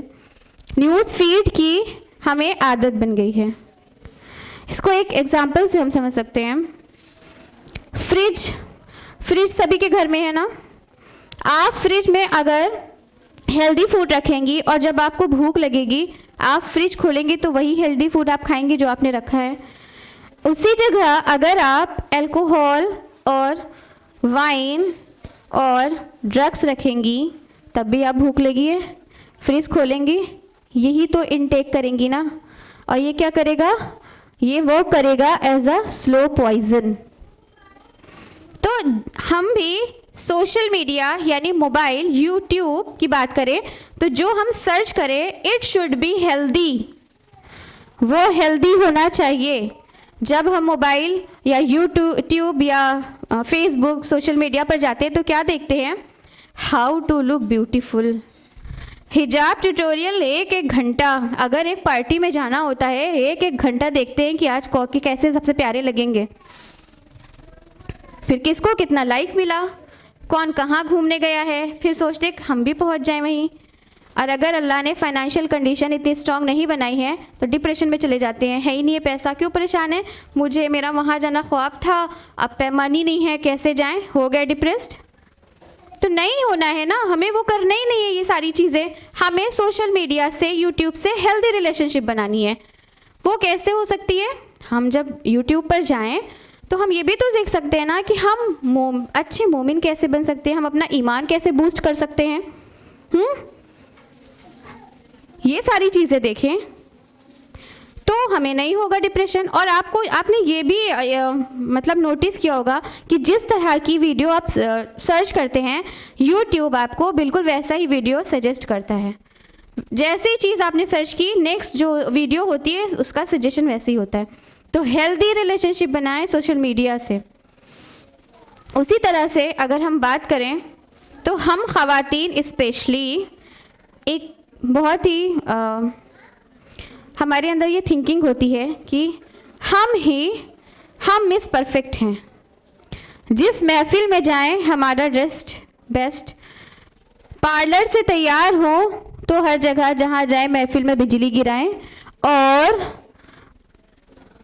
अगर हमने ऑर्डर किया है अबाया या बैग, तो जिस महफिल में हम जाएं और अगर कोई हमें वैसा दिख गया, वैसा अबाया या वैसा बैग लिया हुआ, तो सोचिए हम क्या क्या करते हैं, मेरे जैसा कैसे इसने पहना, अब मैं इसको दोबारा कभी पहनूंगी ही नहीं, चाहे वो जितना महंगा हो। करते हैं, ये कोई मजाक की बात नहीं कर रहे हैं, हमने देखा है, लोगों को कहते हुए भी देखा है। और जितनी देर पार्टी में रहेंगे उतनी देर डिस्टर्ब, किस लिए? क्योंकि उसने मेरी तरह अबाया पहना है, उसने मेरी तरह बैग लिया हुआ है। तो अगर आप वाकई परफेक्ट बनना चाहते हैं तो एक्सटर्नल परफेक्शन पर ध्यान क्यों, इंटरनल परफेक्ट बने ना। और एक और चीज़ होती है इंसान के अंदर, बाज़ औक़ात कहते हैं मुझसे गलतियां नहीं होती, मैं हर कदम बहुत फूक के रखती हूँ। आपसे गलतियां नहीं होती, हम सबसे गलतियां नहीं होती, इसका मतलब हम लोग फरिश्ते हैं। फरिश्तों से नहीं होती गलतियां, क्योंकि फरिश्तों को अल्लाह ने फ्री विल नहीं दी है, इसलिए उनसे गलतियां नहीं होती हैं। और जो हमारा रब है, जिसने हमारी साइकोलॉजी बनाई है, उसने क्यों इस्तग़फ़ार का, तौबा इस्तग़फ़ार का रास्ता क्यों हमें दिखाया? क्योंकि उसको पता है कि हम गलतियां करेंगे। हमको नहीं पता, हम कह देते भाई हमसे गलती नहीं होती, लेकिन रब को पता है, इसलिए उसने इस्तग़फ़ार का रास्ता हमको दिखाया कि जब भी हमसे कोई मिस्टेक हो जाए, कोई गलती हो जाए, तो हम टर्न हो अल्लाह की तरफ, तौबा करें, अल्लाह की तरफ रुजू करें। और देखिए ये तो बातें हो गई, अब समथिंग डिफरेंट बात आ रही है, और वो ये कि समटाइम्स जो डिप्रेशन होता है वो it's a indicator, it's a knock from Allah सुब्हान ताला। अल्लाह ताला नॉक करता है। डिप्रेशन कभी कभी जो होता है लोगों को, वो इसलिए भी होता है कि अल्लाह नॉक करता है, अल्लाह आपको इंडिकेट कर रहा होता है कि आपकी लाइफ में कुछ गड़बड़ हो रहा है, कुछ गलत हो रहा है। फॉर एग्ज़ाम्पल, अगर कोई हराम रिलेशनशिप में है, unlawful, illegal, like boyfriend girlfriend live in relationship, इस तरह से, तो अल्लाह नहीं चाहता कि हम उसमें रहें, हम उसमें आगे बढ़ें। अल्लाह हमारी नींद डिस्टर्ब कर देता है, हमारी नींद इंटरप्ट हो जाती है, हमें नींद नहीं आती, बेचैन रहते हैं। ये अल्लाह का इंडिकेशन होता है, ये अल्लाह की तरफ से नॉक होती है कि जो आपकी लाइफ में गलत हो रहा है उसको छोड़ दीजिए, क्योंकि मैं नहीं, मतलब अल्लाह नहीं चाहता कि आप अपनी आखिरत बर्बाद करें, इसलिए आपको अल्लाह ताला नॉक करता है कि निकाल दीजिए वो सारी चीज़ें और अपने आप को राइट पाथ पर ले आइए। और अब ये जो पॉइंट है, अगर इसकी हकीकत हम समझ गए तो इंशाल्लाह डिप्रेशन कभी नहीं होगा। वो है stress is a part of life, यानी स्ट्रेस हमारी ज़िंदगी का हिस्सा है। अभी सिस्टर उम्मे कुलसूम ने आपको बताया कि कैसे कैसे गम होते हैं लोगों को ना, किस किस तरह के गम होते हैं, सेहतमंद से लेकर एक बीमार, पुअर से लेकर रिच, हर के अलग अलग प्रॉब्लम, अलग अलग स्ट्रेस उनके पास होते हैं, अलग अलग एंजाइटी होती है। तो स्ट्रेस फ्री कोई नहीं है, ठीक है। अल्लाह सुब्हान ताला फरमाता है सूरह बलद सूरह नंबर 20 आयत नंबर 4 में, लक़द खलक़नल इंसाना फ़ी कबद, और हमने इंसान को मशक्क़त में पैदा किया। कबद मीन्स होता है स्ट्रेस, स्ट्रगल। आपने देखा होगा जब बेबी बॉर्न हो, मतलब जानती हैं कि जब बेबी बॉर्न होता है तो इस प्रोसीजर में समटाइम्स मदर की लाइफ को ख़तरा होता है, समटाइम्स बेबी की, और कभी कभी तो मौत ही हो जाती है। होता है कि नहीं होता? तो कितना स्ट्रेसफुल ये प्रोसीजर होता है। और फिर वही बच्चा जब बड़ा होता है तो एक कदम सीधे बिल्कुल बिना किसी चीज़ का सहारा लिए जब खड़ा होता है इस्तिकामत से, तो उससे पहले कितनी बार गिरता है कि नहीं गिरता, चोट लगती है, गिरता है, फिर जाके वो संभलता है। यहाँ पर भी वो स्ट्रगल कर रहा है। उसी तरह से हमारी पूरी लाइफ स्ट्रगल है। और जो चैलेंज वो ये नहीं है कि हम स्ट्रेस फ्री लाइफ स्पेंड करें, चैलेंज ये है कि अपनी लाइफ में स्ट्रेस को बैलेंस कैसे करें। क्योंकि अगर हम ये सोचें कि ये जो लाइफ है ये स्ट्रेस फ्री हो जाए, तो फिर हम एक एक्टर हैं और हम प्ले कर रहे हैं, और इसके अलावा कोई हकीकत नहीं है। आप खुद सोचिए, दुनिया के अफजल तरीन इंसान कौन है? कौन है? रसूलुल्लाह सल्लल्लाहु अलैहि वसल्लम। उनकी लाइफ में एक पूरा साल, उसको क्या कहते हैं? आमुल हुज्न, गम का साल, ईयर ऑफ सॉरो। क्या हुआ था इस ईयर में? कोई बताएगा? नहीं बताएंगे? जी बिल्कुल, रसूलुल्लाह सल्लल्लाहु अलैहि वसल्लम की महबूब तरीन बेगम और आपका प्रोटेक्शन यानी अबू तालिब, दोनों आपकी लाइफ से दूर हो गए। और एक और गम कि अबू तालिब का ख़ात्मा कुफ्र पर हुआ। अल्लाह के रसूल बहुत गम में थे, बहुत एंजाइटी में थे, बहुत परेशान थे। अल्लाह ने उनको कंफर्ट दिया, अल्लाह ने कंफर्ट दिया उनको। उसी तरह से अगर हम बात करें मूसा अलैहिस्सलाम की मदर, तो जब फ़िरऔन ने अलल ऐलान करवा दिया था कि बनी इसराइल के किसी भी बेबी बॉय को ज़िंदा नहीं रखना है, किस कदर एंजाइटी में थी वो, अल्लाह से मदद मांगा, अल्लाह ने रास्ता दिखाया कि रिवर नाइल पर उनको बास्केट में रखकर फ्लोट कर दो। कर दिया अल्लाह पर तवक्कुल करके। जिसने अल्लाह पर तवक्कुल किया, अल्लाह ने उसको रास्ता दिखाया। उसी तरह से अगर हम यूनुस अलैहिस्सलाम की बात करें, तो यूनुस अलैहिस्सलाम के साथ क्या हुआ था? क्या हुआ था? मछली के पेट में चले गए थे। जी हाँ बिल्कुल। तो क्या वहाँ डिप्रेशन में चले गए थे? दुआ करते थे ना, दुआ कर रहे थे, ला इलाहा इल्ला अंता सुब्हानका इन्नी कुन्तु मिनज़ ज़ालिमीन। अल्लाह ने उनकी दुआ ग्रांट की और उनको मछली के पेट से निजात दी। उसी तरह से अगर हम मरियम सलामुन अलैहा की बात करें, तो वो वक्त जबकि ईसा अलैहिस्सलाम की विलादत का वक्त था, तन्हे तन्हा थी, अकेली थी, कोई नहीं था दुनिया में, कोई एक बंदा नहीं था उनके पास। किसने हेल्प की थी? अल्लाह सुब्हान ताला ने। इस तरह से अल्लाह अपने मोमिन बंदों को थाम लेता है। अल्लाह फरमाता है, I love you, I care for you, I am your protector, I am your friend, believe in me. तो इस तरह से कोई भी इंसान स्ट्रेस फ्री नहीं है।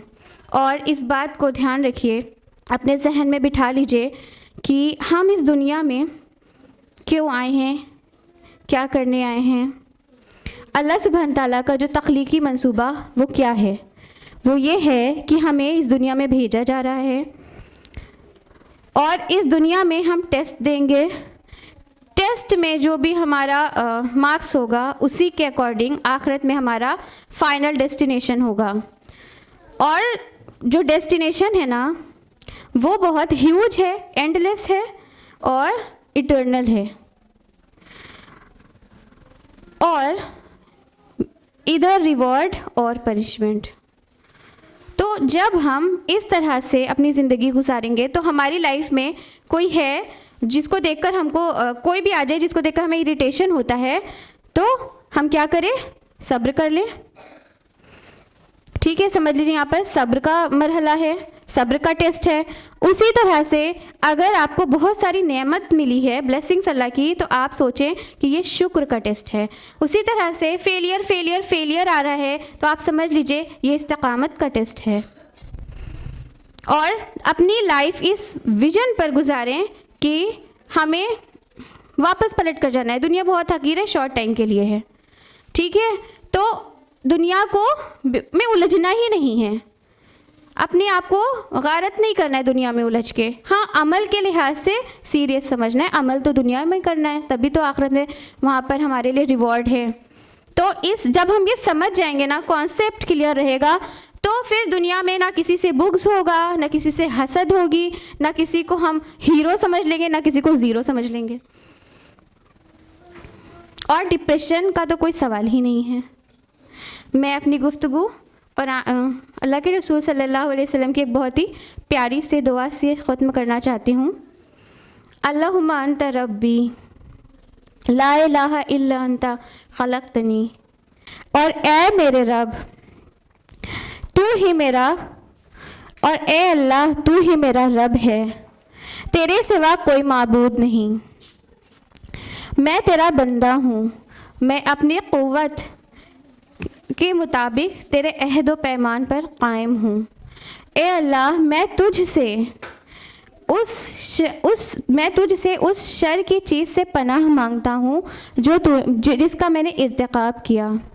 ए अल्लाह मैं तेरे इनाम का इकरार करता हूँ तेरे सामने जो तूने मुझ पर किया।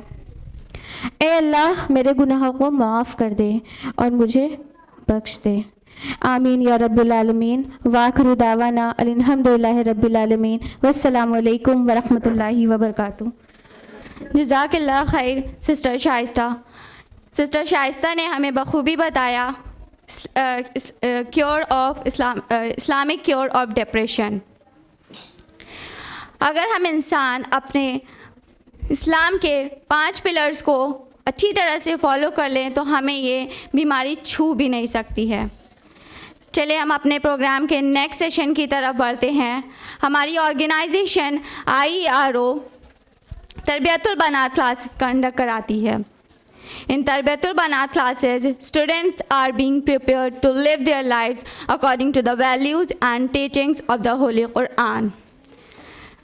IERO का मकसद सिर्फ कुरान का मैसेज लोगों तक पहुंचाना नहीं बल्कि स्टूडेंट्स को कुरान व सुन्ना की नॉलेज देकर स्टूडेंट्स को दाइया बनाना भी है ताकि आगे की जनरेशन में इस्लाम फैलता रहे और इस्लाम का पैगाम लोगों तक पहुंचता रहे।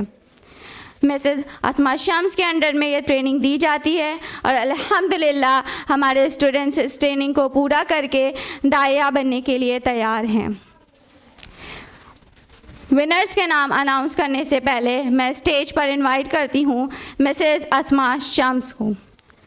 मिसेस अस्मा शम्स की शख्सियत से आप सब बखूबी वाकिफ़ हैं। मिसेस अस्मा शम्स IERO की लेडीज़ विंग के प्रेसिडेंट हैं और तक़वा इस्लामिक स्कूल की प्रिंसिपल भी हैं। फर्स्ट रैंक जिसने हासिल की है, आप सब एक्साइटेड हैं जानने के लिए? फर्स्ट रैंक जिसने हासिल की है वो हैं sister Anam Javed. Please welcome sister Anam Javed.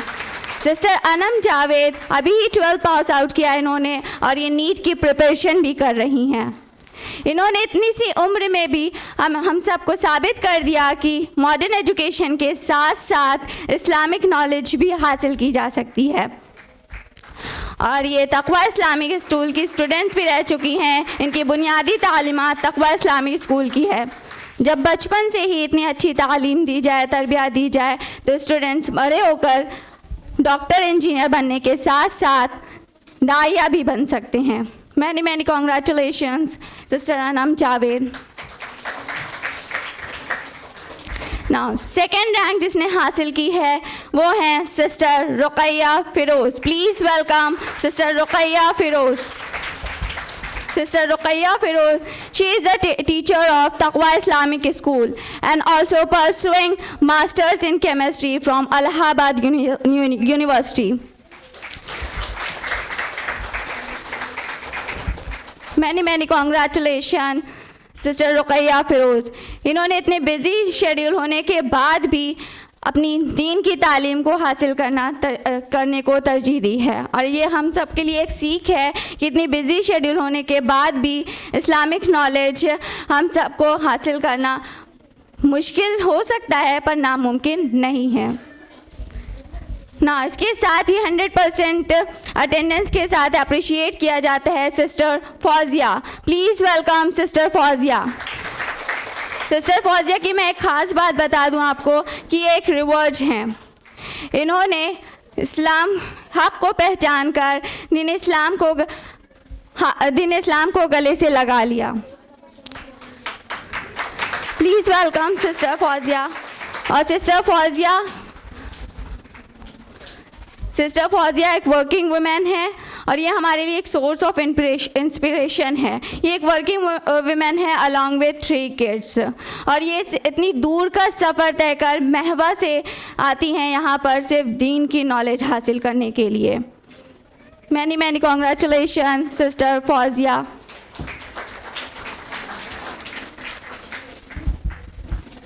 और सिस्टर फौजिया ने जिस भी इस्लामिक एक्टिविटी में एनरोल किया है वो उसमें हमेशा आगे ही आगे रहती हैं। Many congratulation sister Fauzia.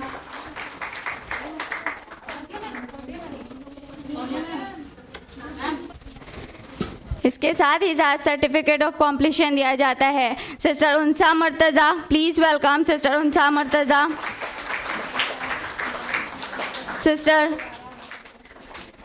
Sister Masarrat Afsha, congratulation sister Unsa. Please welcome sister Masarrat Afsha.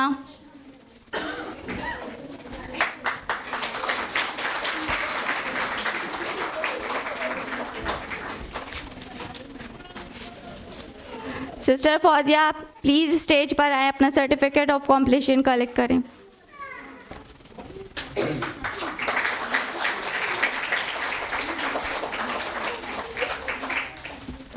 मैं मिसेस अस्मा शम्स को माइक पर इनवाइट करती हूँ कि वो आएँ और कुछ लफ्ज़ों में हमारे स्टूडेंट्स का हौसला अफजाई करें। Please welcome. अल्हम्दुलिल्लाह वस्सलातु वस्सलाम अला रसूलिल्लाह व अला आलिहि व अस्हाबिहि अजमईन। अम्मा बाद अऊज़ु बिल्लाहि मिनश शैतानिर रजीम। बिस्मिल्लाहिर रहमानिर रहीम। रब्बि इश्रह ली सदरी व यस्सिर ली अमरी वहलुल उक़दतम मिन लिसानी यफ़क़हू क़ौली। माय डियर सिस्टर्स, अस्सलामु अलैकुम व रहमतुल्लाहि व बरकातुहू। First of all I would like to congratulate all the winners जिन्होंने इतनी मेहनत करके आज मकाम हासिल किया है कि माशाल्लाह फर्स्ट और सेकंड रैंक हासिल की उन्होंने, और जाहिर बात है कि बहुत मेहनत की है इन सभी ने।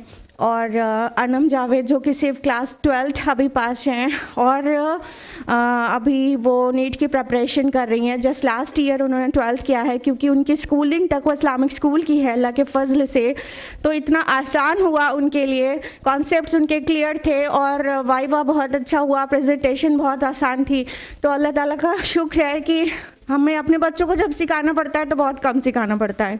तो अनम जावेद तकवा इस्लामिक स्कूल का एक प्रोडक्ट है और माशाल्लाह तरबिया क्लास में फ़र्स्ट बहुत आसानी से वो आ सकी हैं अल्हम्दुलिल्लाह। और Ruqaiya Firoz, she is a talented girl माशाल्लाह। वो स्कूल तकवा इस्लामिक स्कूल में इंग्लिश और साइंस की टीचर हैं, तो उन्होंने सेकंड रैंक हासिल की है। उसके अलावा सिस्टर उनसा, वो भी बहुत मेहनती बहन है हमारी, और उन्होंने बहुत अच्छे मार्क्स आए उनके, लेकिन सबको तो रैंक नहीं दे सकते। और उसके अलावा सिस्टर फौजिया, उनका तो क्या ही कहना, महवा से यहाँ तक आना, 100% अटेंडेंस मेंटेन करना, जिस भी कोर्स में एनरोल होना, सब पे टॉप पर रहना, 6 बजे शाम को ऑफिस से लौट कर आना, और उसके बाद कुरान अंडरस्टैंडिंग क्लासेस, एक घंटे के बाद कुरान अंडरस्टैंडिंग क्लासेस करना, फिर तरबिया क्लासेस के लिए पढ़ना, 2 बजे रात तक पढ़ना। हम तो कहते हैं हमें और आपको शर्म आनी चाहिए हम लोगों की मेहनतों पर कि ये कल इस्लाम में दाखिल हुए और आज इनको इस्लाम की वैल्यू समझ में आ गई। रीज़न सिर्फ इतना ही है कि हमारे घर का है तो हमें नहीं समझ आता। तो अल्लाह ताला उनको अजर अजीम से नवाजे। और सिस्टर मसरत अफशा माशाल्लाह, वो कहती है कि कुछ भी काम उनसे करा लिया जाए, चाहे वो झाड़ू पोछाई क्यों ना हो। सुभान अल्लाह, ऐसे ईमान वाले बच्चे चाहिए। तो ये है हमारे वो स्टूडेंट्स जिन्होंने पूरे साल कुरान और हदीस का मुताला किया और मेरी हर बात माना। कुछ बच्चे नौटी होते हैं, कभी भूल भी जाते हैं, लेकिन इसका मतलब ये नहीं होता कि वो नाफरमान है। तो अब ये लोग दीन की खिदमत करने के लिए हाजिर हैं, तैयार हैं। जल्द ही आप इन्हें स्टेज पर देखेंगे इंशाअल्लाह। और हम अल्लाह से दिल की गहराई से ये दुआ करते हैं कि अल्लाह ताला इन सभी को अपने दीन की खिदमत के लिए चुन ले, जिस तरह उसने उम्मत मुस्लिमा के लिए कहा हुआ जितबाकुम, उसने तुम्हें चुन लिया है। तो अल्लाह करे कि यारों के बहुत सारे लोग दीन के लिए चुन लिए जाएं और ख़िदमत करें दुनिया की और लोगों की। तो आप लोगों के लिए भी खुशखबरी है कि इंशाअल्लाह अगले महीने से हम लोग तरबियतुल बनात क्लासेस 2023 स्टार्ट करेंगे। तो आपको नोटिफिकेशंस मिलेंगे। आप में से जो लेडीज़ इसके लिए सूट कर रही हों, क्योंकि कुछ उसके जो नॉर्म्स होते हैं उसमें आप सूट करी होंगी, तो आप भी एक कोर्सेज करके 1 साल में, तकरीबन 1 साल में इंशाअल्लाह स्टेज पे बोलने लायक हो सकते हैं। मकसद स्टेज पर बोलना नहीं है, मकसद है किताबुल्लाह का पैगाम लोगों तक पहुँचाना। तो उसके लिए अगर यह स्टेज एक ज़रिया है तो ठीक है, इस पे बोलने के लिए जो हमें कैपेबिलिटी और जो स्किल्स की ज़रूरत है वो मेरे जितनी महदूद इल्म है, थोड़ा सा नॉलेज, थोड़ा सा टैलेंट, उसको हम इनके अंदर बिल्कुल इंस्टिल करके कोशिश कर रहे हैं कि ये भी आके किताबुल्लाह का पैगाम पहुँचाएँ। आपसे मेरी दिली दरख्वास्त है कि प्लीज़ आप भी हमारे हैंड्स बने और हम सब मिलकर अल्लाह के दीन, अल्लाह की किताब की खिदमत करें ताकि रोज़े आखिरत हम सुरखरू हो जाएं। इसी सिलसिले की एक और कड़ी है, अगले हफ्ते इंशाल्लाह आप सभी को पैम्फलेट दिया जा चुका होगा। ये आप देख रही होंगी। नेक्स्ट वीक हम लोग 11 दिसंबर को ये कंडक्ट करा रहे हैं, ये प्रोग्राम तालीम का नबवी मनहज। आपको पता होना चाहिए कि हमारा निज़ाम तालीम इस दौर में क्या है और हम कितनी बुरी तरह से उसके दीवाने हैं। रियलिटी में तालीम का जो नबवी मनहज है, जो अल्लाह के रसूल सल्लल्लाहु अलैहि वसल्लम का निज़ाम तालीम था, उसे हमें पता होना चाहिए और उसके अहमियत पता होना चाहिए। तो इसके लिए हमारे साथ दो बड़े स्कॉलर्स हैं, मौलाना मोहम्मद मुस्तफ़ा नदवी मदनी साहब और डॉक्टर अनीस साहब। ये दोनों स्पीकर्स हैं। इंशाल्लाह अगले संडे को सुबह को 11 बजे ये प्रोग्राम होगा। जेंट्स और लेडीज़ दोनों का अरेंजमेंट रहेगा, इसलिए प्लीज़ अपने घर के मर्दों को भी जोड़िए, उनको भी लेकर आइएगा और आप लोग भी ज़रूर आइएगा। इंशाल्लाह मर्दों के लिए भी अरेंजमेंट रहेगा और ख़वातीन के लिए भी। तो और लोगों तक इसको पहुंचाइएगा। पैम्फलेट्स आप ले लीजिए, अपने पास और भी बहुत सारे पैम्फलेट्स हैं, आप इसको ले लीजिए और जितने लोगों को आप खुद भी बुला के ला सकती हैं तो फिर इंशाल्लाह लेकर आइए। अगले जुमा को अगले संडे को फिर इंशाल्लाह मुलाकात होगी। बीच में अभी अपना दर्स कुरान का फ्राइडे भी है इंशाल्लाह। उसके अलावा आज का जो लेक्चर था उसके लिए भी आपको ये शीट ऑफ पेपर मिला है आपके रिमाइंडिंग के लिए कि समटाइम्स लोग कहते हैं सुन के गए लेकिन भूल गए। तो इसको अगर किसी को सैडनेस भी है, डिप्रेशन तो छोड़ दीजिए, एक सैडनेस भी टाइम टू टाइम आती रहती है, तो इसको आप अपने सही जगह पर पेस्ट कर लीजिएगा घर में। हमने इसमें अरेंजमेंट रखा है इंग्लिश का भी, हिंदी का भी, ताकि आप जिसमें ज़्यादा कंफर्टेबल है वो लैंग्वेज भी आपको मिल जाए। तो आप इसको अपने घर में सही जगह पर पेस्ट कर लीजिएगा। जब आप इस पर नज़र डालेंगी तो आपको यहाँ के दोनों लेक्चर का पूरा समरी इसमें मिलती रहेगी और आप इंशाअल्लाह डीप सैडनेस में कभी भी नहीं जाएंगी इंशाअल्लाह। और खुदा न खास्ता किसी को डिप्रेशन लाहक हो रहा होगा तो न जाने कितने पॉइंट्स इसके आपको थाम लेंगे और वापस खुशहाली की तरफ ले आएंगे, अल्लाह के तवक्कुल की तरफ। तो हमारी यही कोशिश थी आज के प्रोग्राम से कि ये जो प्रेवलेंट मर्ज़ है उसका इस्लामी इलाज मौजूद है मगर उसके ऊपर लोग रुख नहीं कर रहे हैं। तो आज आप अच्छी तादाद में आए और सुना, इसके लिए आप लोगों को अल्लाह ताला बहुत ज़्यादा जज़ाए खैर दे और हम लोगों का जो मकसद था अल्लाह पाक उसको हल करे कि हल्की सी भी सैडनेस या किसी को कोई एंजाइटी थोड़ी सी भी हो तो अल्लाह ताला उससे दूर फरमा दे, खुशहाल रखे सबको और अल्लाह ताला तौफीक दे कि उससे जुड़ कर रहे, उसके ज़िक्र में रहें। आमीन या रब्बल आलमीन। वस्सलामु अलैकुम व रहमतुल्लाहि व बरकातुहू। जज़ाकल्लाह खैर सिस्टर अस्मा शम्स। अल्लाह सुब्हान ताला आपकी कोशिशों को कबूल फरमाए और आपको जन्नतुल फिरदौस अता करें। आमीन। मैं अपने प्रोग्राम के अख्ताम की तरफ बढ़ती हूँ। इससे पहले कि मैं शुक्रिया अदा करना चाहती हूँ अपने स्पीकर्स का और अपनी प्यारी ऑडियंस का कि उन्होंने इतने सब्र के साथ और इंटेंशन के साथ हमारे प्रोग्राम के एंड तक बने रहें। मैं अपने प्रोग्राम का अख्ताम सहाबाए किराम की तरीके पर करती हूँ। अऊज़ु बिल्लाहि मिनश शैतानिर रजीम, बिस्मिल्लाहिर रहमानिर रहीम, वल अस्र इन्नल इंसान लफ़ी खुस्र इल्लल्लज़ीना आमनु व अमिलुस सालिहाति व तवासौ बिल हक़ व तवासौ बिस सब्र। जज़ाकुमुल्लाहु खैरन। अस्सलामु अलैकुम व रहमतुल्लाहि व बरकातुहू।